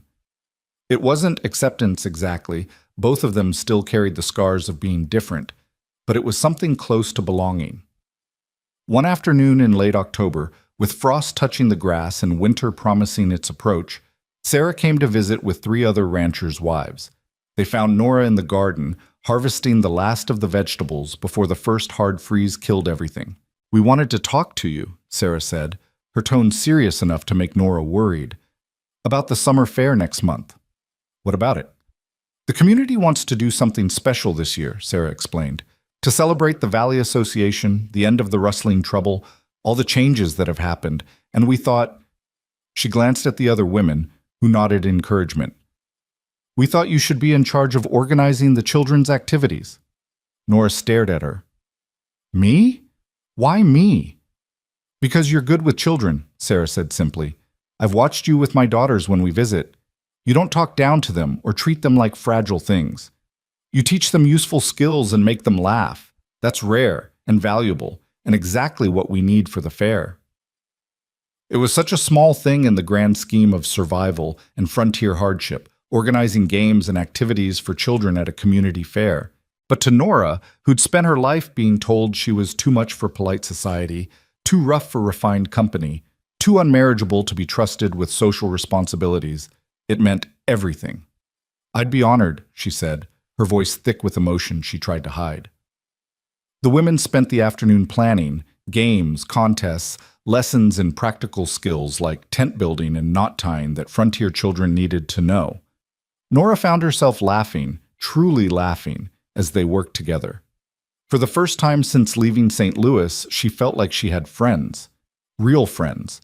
Not just people who tolerated her presence, but women who valued her contributions. When Silas came in from checking the cattle and found the kitchen full of women and laughter, he stopped in the doorway with an expression of such pure happiness that Sarah noticed and smiled. "Your husband looks pleased," she said to Nora. "He's not used to seeing me happy," Nora replied. Then more quietly, "Neither am I, honestly." The women left as twilight fell, promising to return next week to continue planning.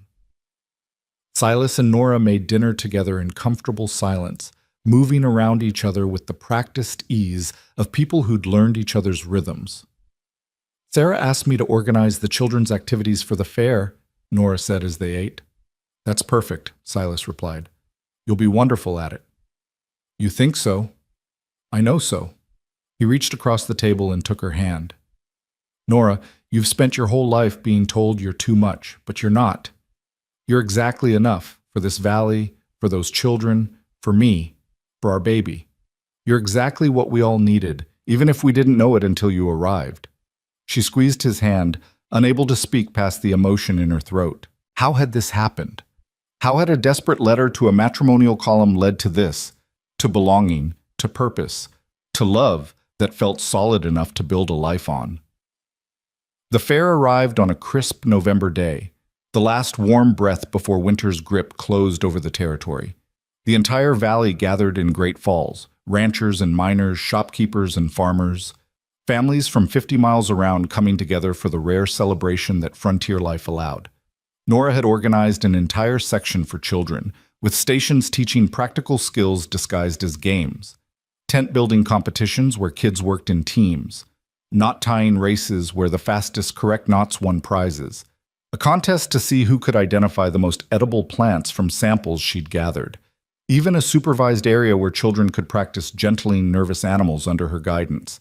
It was educational and fun, teaching survival skills while building confidence. And it was mobbed. Children swarmed her stations, laughing and learning and competing with the kind of enthusiasm that made every adult watching smile. Silas stood on the edge of the activity, watching his wife manage 30 children with the same calm competence she brought to everything else. He saw people watching too, not with judgment or mockery, but with appreciation, with respect. Tom appeared beside him, his own children happily engaged in the tent-building competition. "Your wife's something special," he said. "I know," Silas replied. "I'm sorry," Tom said suddenly, "for the jokes when she first arrived, for treating you both like you were something to laugh at instead of something to admire. I was wrong, and I'm sorry."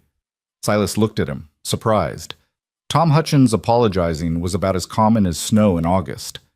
"Thank you," he said. "That means a lot." "You've both earned it," Tom replied. "The way you face those rustlers, the way she's brought this community together, the way you're building something real despite everything stacked against you, that's worth respecting. More than that, it's worth celebrating." As if in response to his words, someone started clapping, then someone else. Within moments, the entire crowd was applauding, for the children's activities, for Nora's organization, for the community spirit she'd helped foster. Nora looked up, startled, her face flushing with pleasure and embarrassment. She caught Silas's eye across the crowd, and he mouthed, "You deserve this." She smiled, that sunrise smile that still took his breath away, and went back to helping a young girl perfect her bowl and knot.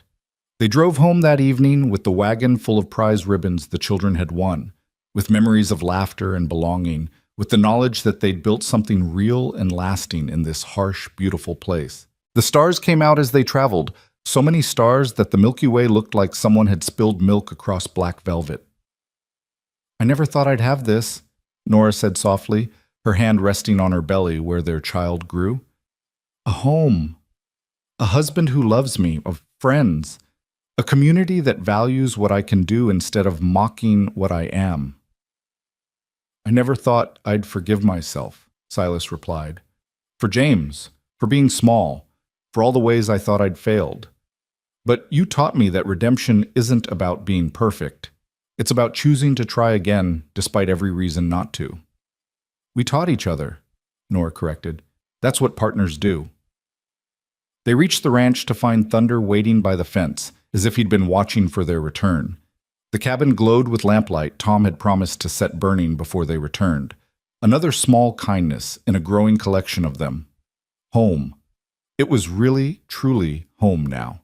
Not just a place to survive, but a place to live, to love, to raise children who would know they were wanted. A place where being too small or too big didn't matter because they were exactly right for each other, and that was enough. Silas helped Nora down from the wagon, and together they walked to their cabin, their home, hand in hand, ready for whatever came next. Because they'd learned that strength came in many forms, that courage was choosing each other despite fear, and that love didn't require perfection, only presence. Behind them, the Montana night settled in with its familiar symphony. Ahead, a future waited, uncertain, challenging, but faced together. And in that moment, standing on the porch of the life they'd built from honesty and determination, Silas and Nora Boone knew they were exactly where they belonged. Winter came to Montana territory with the kind of ferocity that tested everything: fences, roofs, resolve, and the bonds between people who'd chosen to make their stand in this unforgiving land. Snow fell in sheets that turned the world white and silent, burying fences up to their top rails and making even short journeys treacherous. The temperature dropped so low that water froze solid in minutes, and breath turned to ice crystals in the air. But inside the Boone cabin, warmth prevailed. Silas had spent November cutting and stacking enough firewood to last through March, and Nora had preserved enough vegetables and meat to feed them through the darkest months. They were as prepared as frontier life allowed, and more importantly, they were together. Nora's pregnancy progressed through the winter months with surprising ease. She'd worried that carrying a child would make her feel even larger, even more ungainly. But instead, she felt purposeful in a way she never had before. Her body, which had always seemed like a mistake, too big, too strong, too much, was suddenly doing exactly what bodies were meant to do. Growing life, preparing for the future, being enough. Silas watched her change with wonder and protectiveness in equal measure. He built her a rocking chair when she mentioned her back aching, carved it wide and strong with rockers that moved smooth as silk. He made sure she never had to venture into the cold unless she wanted to, taking on every outdoor chore himself, even when the work pushed his small frame to its limits. When she protested that he was doing too much, he simply said, "You're growing our child. The least I can do is grow the firewood pile." By January, Nora was obviously pregnant, her belly rounding in a way that made simple tasks increasingly difficult. Sarah and the other Valley women visited regularly, bringing supplies and advice, and the kind of female wisdom that had been passed down through generations of frontier mothers. They taught her about labor, about nursing, about the 1,000 practical details of keeping an infant alive in harsh conditions. One afternoon, when snow fell thick outside, and the cabin felt like its own small world cut off from everything else, Sarah stayed after the other women left. She helped Nora fold the tiny clothes they'd been sewing, her hands moving with practiced efficiency. "You're nervous," Sarah observed. It wasn't a question. "Terrified," Nora admitted. "What if I'm too rough with the baby? What if my size makes me clumsy? What if I hurt them without meaning to?" "You won't," Sarah said firmly. "I've seen you with animals, with children at the fair. You know how to be gentle. Size has nothing to do with tenderness, Nora. Some of the roughest mothers I've known were tiny women who thought delicate meant caring. You'll be fine. Better than fine." "But what if the baby is small like Silas? What if they inherit his size and I don't know my own strength? And then you'll learn," Sarah interrupted. "The same way every mother learns. By paying attention, by being careful, by loving them so much that gentleness becomes instinct." She paused, her expression softening. "Can I tell you something? When I first heard about you, the giant mail-order bride from St. Louis, I judged you. Thought you must be desperate or deluded to marry a man you'd never met.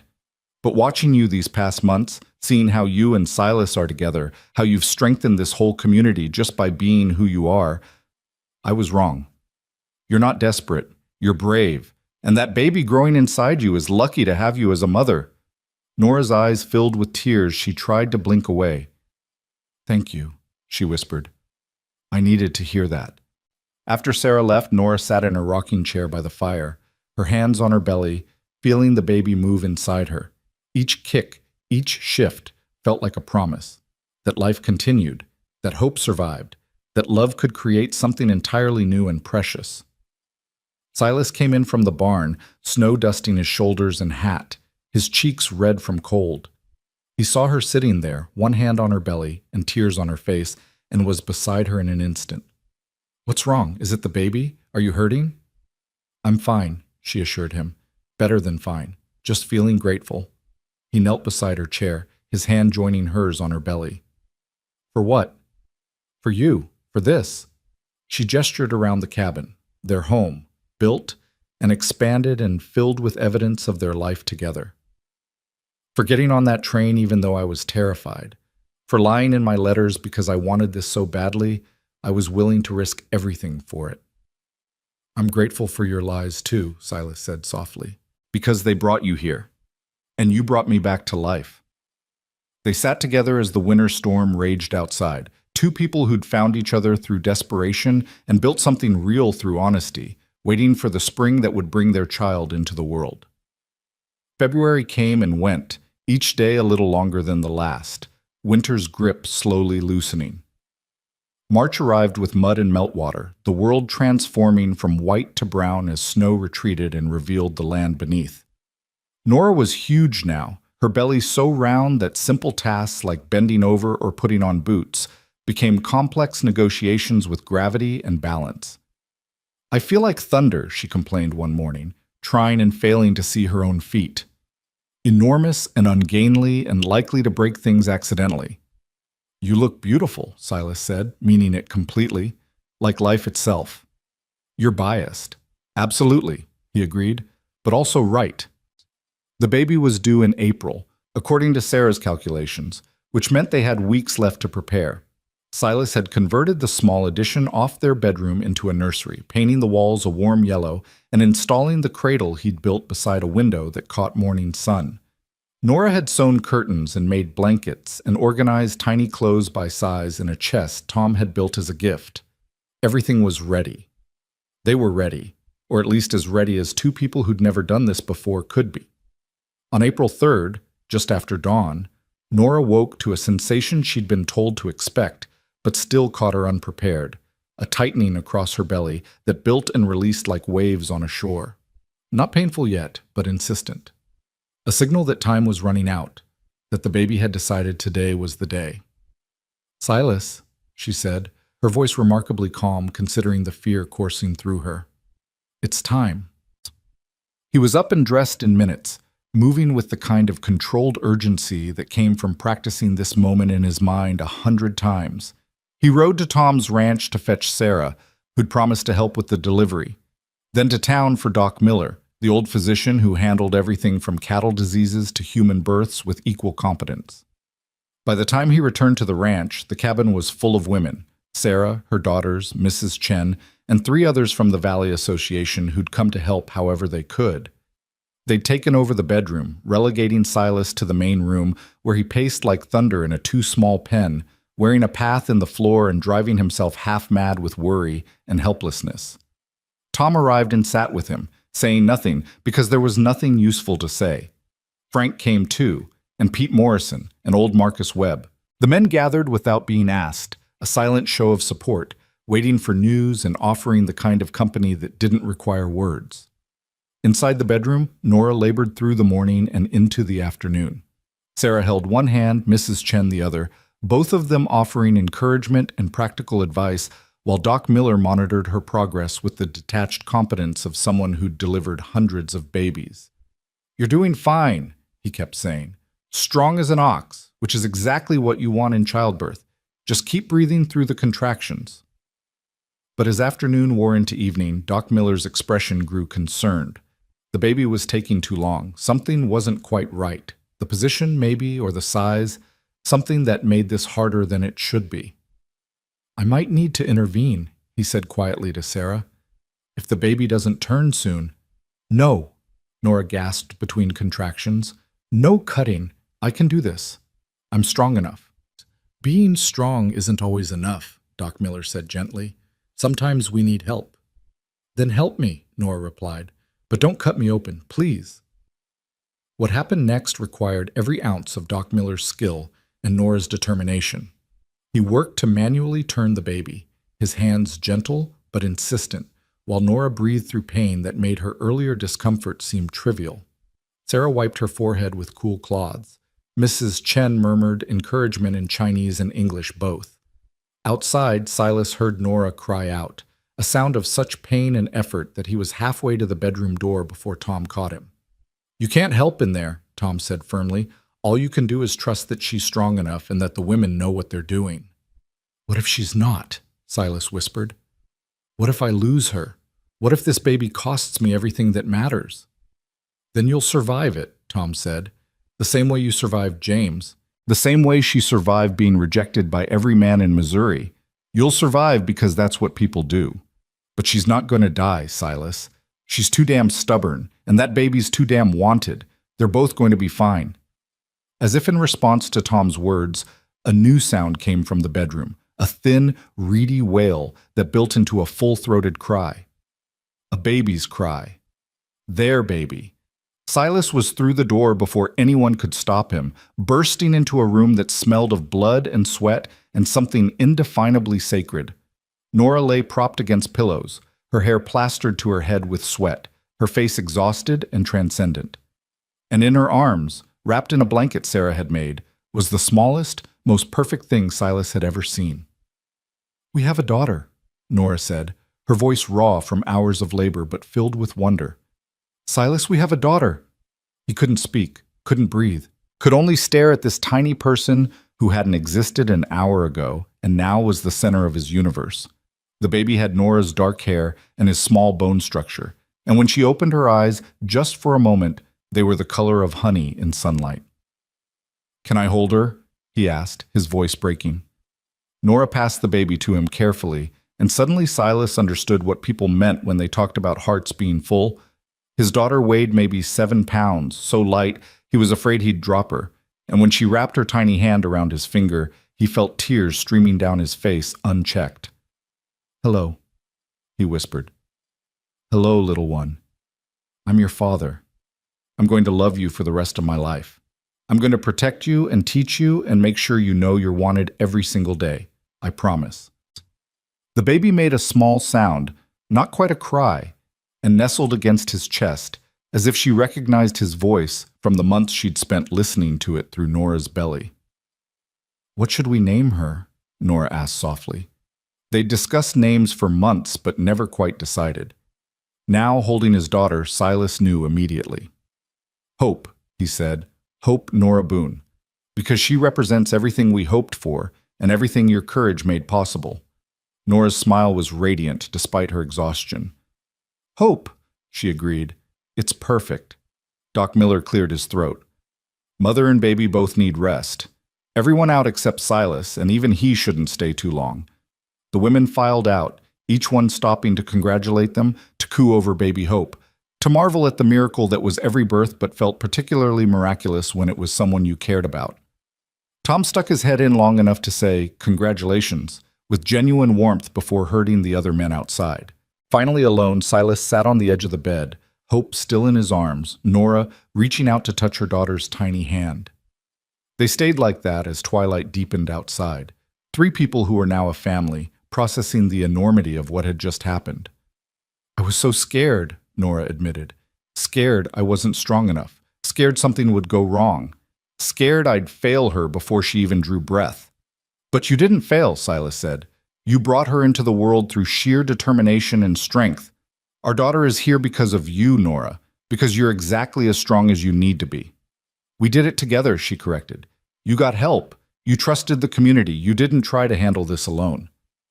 "I learned from the best," Silas replied, meaning her. Hope made a small sound, and Nora held out her arms. Silas passed their daughter back carefully, watching as Nora opened her nightgown to nurse for the first time. The baby latched immediately, instinct guiding her towards sustenance, and Nora gasped at the sensation. "Is this normal?" she asked. "Does it always feel like this?" "Like what?" "Like the most natural and the most miraculous thing in the world all at once." Silas smiled. "I think that's exactly what it should feel like." The weeks that followed Hope's birth passed in a blur of sleepless nights and endless wonder. Nora recovered quickly, her strong body bouncing back from childbirth with the resilience that had seen her through every other hardship. Hope proved to be an easy baby. She cried when hungry or wet, but otherwise seemed content to sleep and observe the world with those honey-colored eyes that missed nothing. The Valley community rallied around them in ways that still surprised Silas, despite months of evidence that they'd been accepted. Women brought food and advice. Men helped with ranch work Silas couldn't manage while also caring for an infant. Children came to peek at baby Hope and declare her the prettiest baby they'd ever seen, even when she was red-faced and screaming. Silas learned to change diapers and walk the floor at 3 a.m, singing lullabies his mother had sung to him decades ago. Nora learned to nurse while doing other tasks, her large hands somehow perfectly suited to cradling a small child. Together they learned the exhausting, exhilarating reality of parenthood, that it was harder than anything they'd done and more rewarding than anything they'd imagined. One warm afternoon in May, when Hope was 6 weeks old and spring had fully arrived, Silas carried his daughter outside for the first time. The world was green and alive, wildflowers carpeting the meadow in every color imaginable. Thunder stood at the fence line, curious about this new small creature, and Silas carefully introduced them. "Hope, this is Thunder. He's not as scary as he looks. Thunder, this is my daughter. You be gentle with her." The bull, this massive beast that had terrorized half the valley, lowered his head and exhaled softly, as if acknowledging the baby's importance. Hope stared at him with wide eyes, unafraid, and Silas felt something profound settle in his chest. His daughter would grow up here, in this valley, surrounded by this community. She would know cattle and wildflowers, harsh winters, and generous neighbors. She would learn that strength came in many forms, and courage meant facing fear. She would never doubt that she was wanted, that she was loved, that she belonged exactly as she was.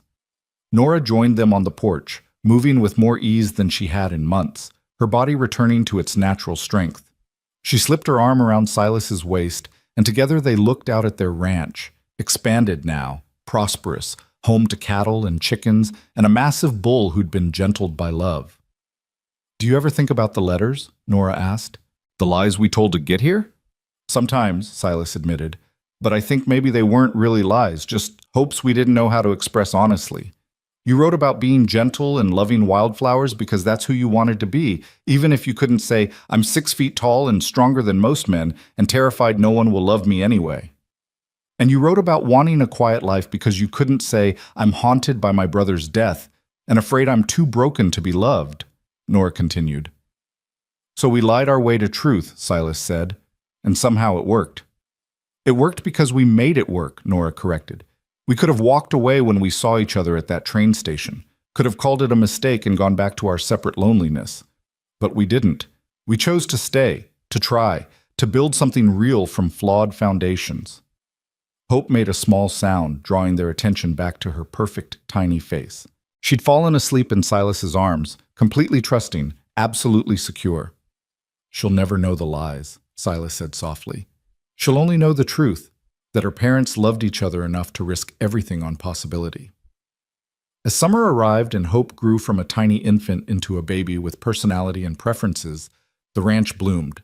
Silas planted sunflowers at Nora's request, hundreds of them, their seeds brought from town, their bright faces turning to follow the sun across the sky. They grew tall and strong, towering over the garden, visible from miles away. "Why sunflowers?" Tom asked one day when he came to help repair the barn roof. "Because they're too big for their own good," Nora replied, bouncing Hope on her hip while watching Silas and Tom work. "They grow so tall they need support to stay upright, but nobody looks at a sunflower and thinks it's too much. They just think it's beautiful. I want Hope to grow up surrounded by things that are unapologetically large and still considered perfect." Tom was quiet for a moment, then nodded. "That's good thinking," he said. "Really good." The sunflowers became famous in the valley. People would ride out just to see them, a field of gold surrounding the Boone Ranch, visible for miles, marking the home where the smallest cowboy and the largest woman had built something that shouldn't have worked, but did. Where love had proven stronger than expectation, and courage had meant choosing each other every day despite fear. By the time autumn arrived, Hope was 6 months old, sitting up on her own, laughing at everything, reaching for the world with the confidence of a child who'd never been taught to doubt her right to take up space. She was small like Silas, but strong like Nora, with a will that suggested she'd be a force to reckon with once she learned to walk. On Hope's first birthday, they threw a party that brought the entire valley together.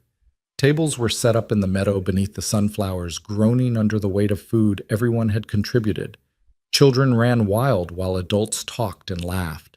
Thunder was decorated with ribbons and treated like the gentle giant he'd become. Music played, fiddles and guitars and voices raised in songs that celebrated survival and community. Sarah pulled Nora aside as the sun began to set, painting everything golden. "You know what you've done, don't you?" she asked. "What do you mean?" "You've changed this valley. Before you came, we were all so isolated. Everyone managing alone, everyone trying to prove they didn't need help.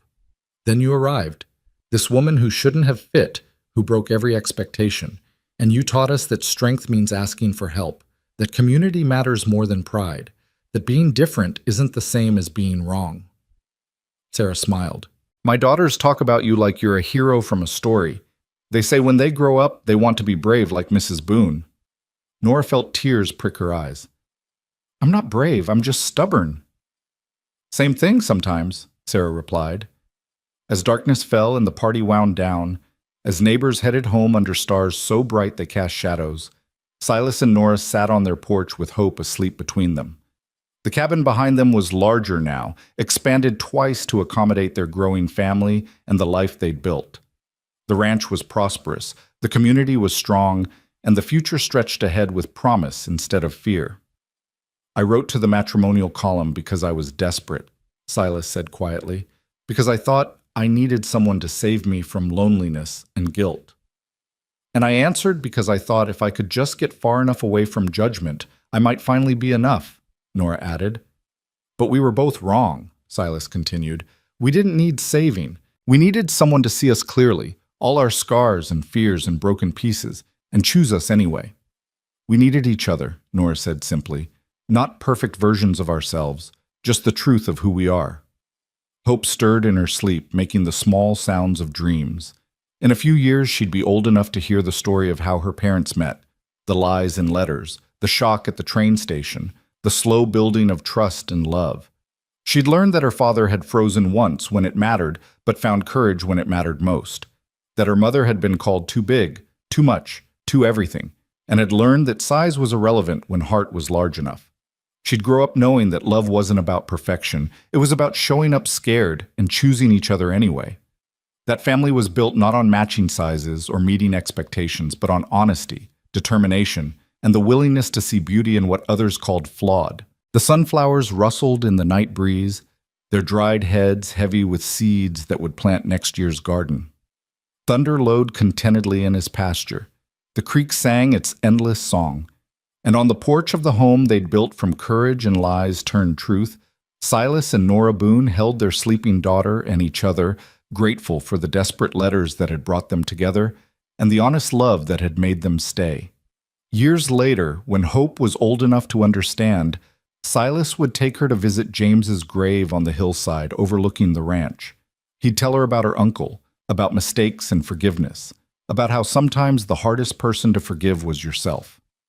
And Nora would teach Hope to calm angry animals with humming, to build fences that lasted, to take up exactly as much space as she needed without apology. Together they'd raise a daughter who knew that strength came in many forms, that courage meant facing your fears, and that love, real love, didn't require you to be smaller or bigger or different than you were. It only required you to be honest, to be present, and to choose each other through every season. The Montana Territory was harsh and unforgiving, a land that tested everyone who tried to make it home. But for Silas and Nora Boone, who'd started as strangers bound by paper promises and become partners through truth, it was also the place where two people who didn't fit anywhere else had finally found exactly where they belonged, with each other, under endless sky, surrounded by sunflowers that grew unapologetically tall and beautiful, proving that sometimes the best things in life were the ones that refused to apologize for taking up space. Their story would be told for generations. The lonely cowboy and the mail-order bride twice his size, who built a love strong enough to change a valley and raise a daughter who knew, without doubt, that she was wanted exactly as she was. It became the kind of story people told around fires on cold nights, proof that courage and love could transform desperation into destiny, and that sometimes the biggest risks led to the most beautiful rewards. Under the vast Montana sky, in a cabin surrounded by gold sunflowers, the Boone family slept, small, large, and exactly right, their hearts full, their future bright, their love a testament to the power of choosing truth over fear, and each other over everything else.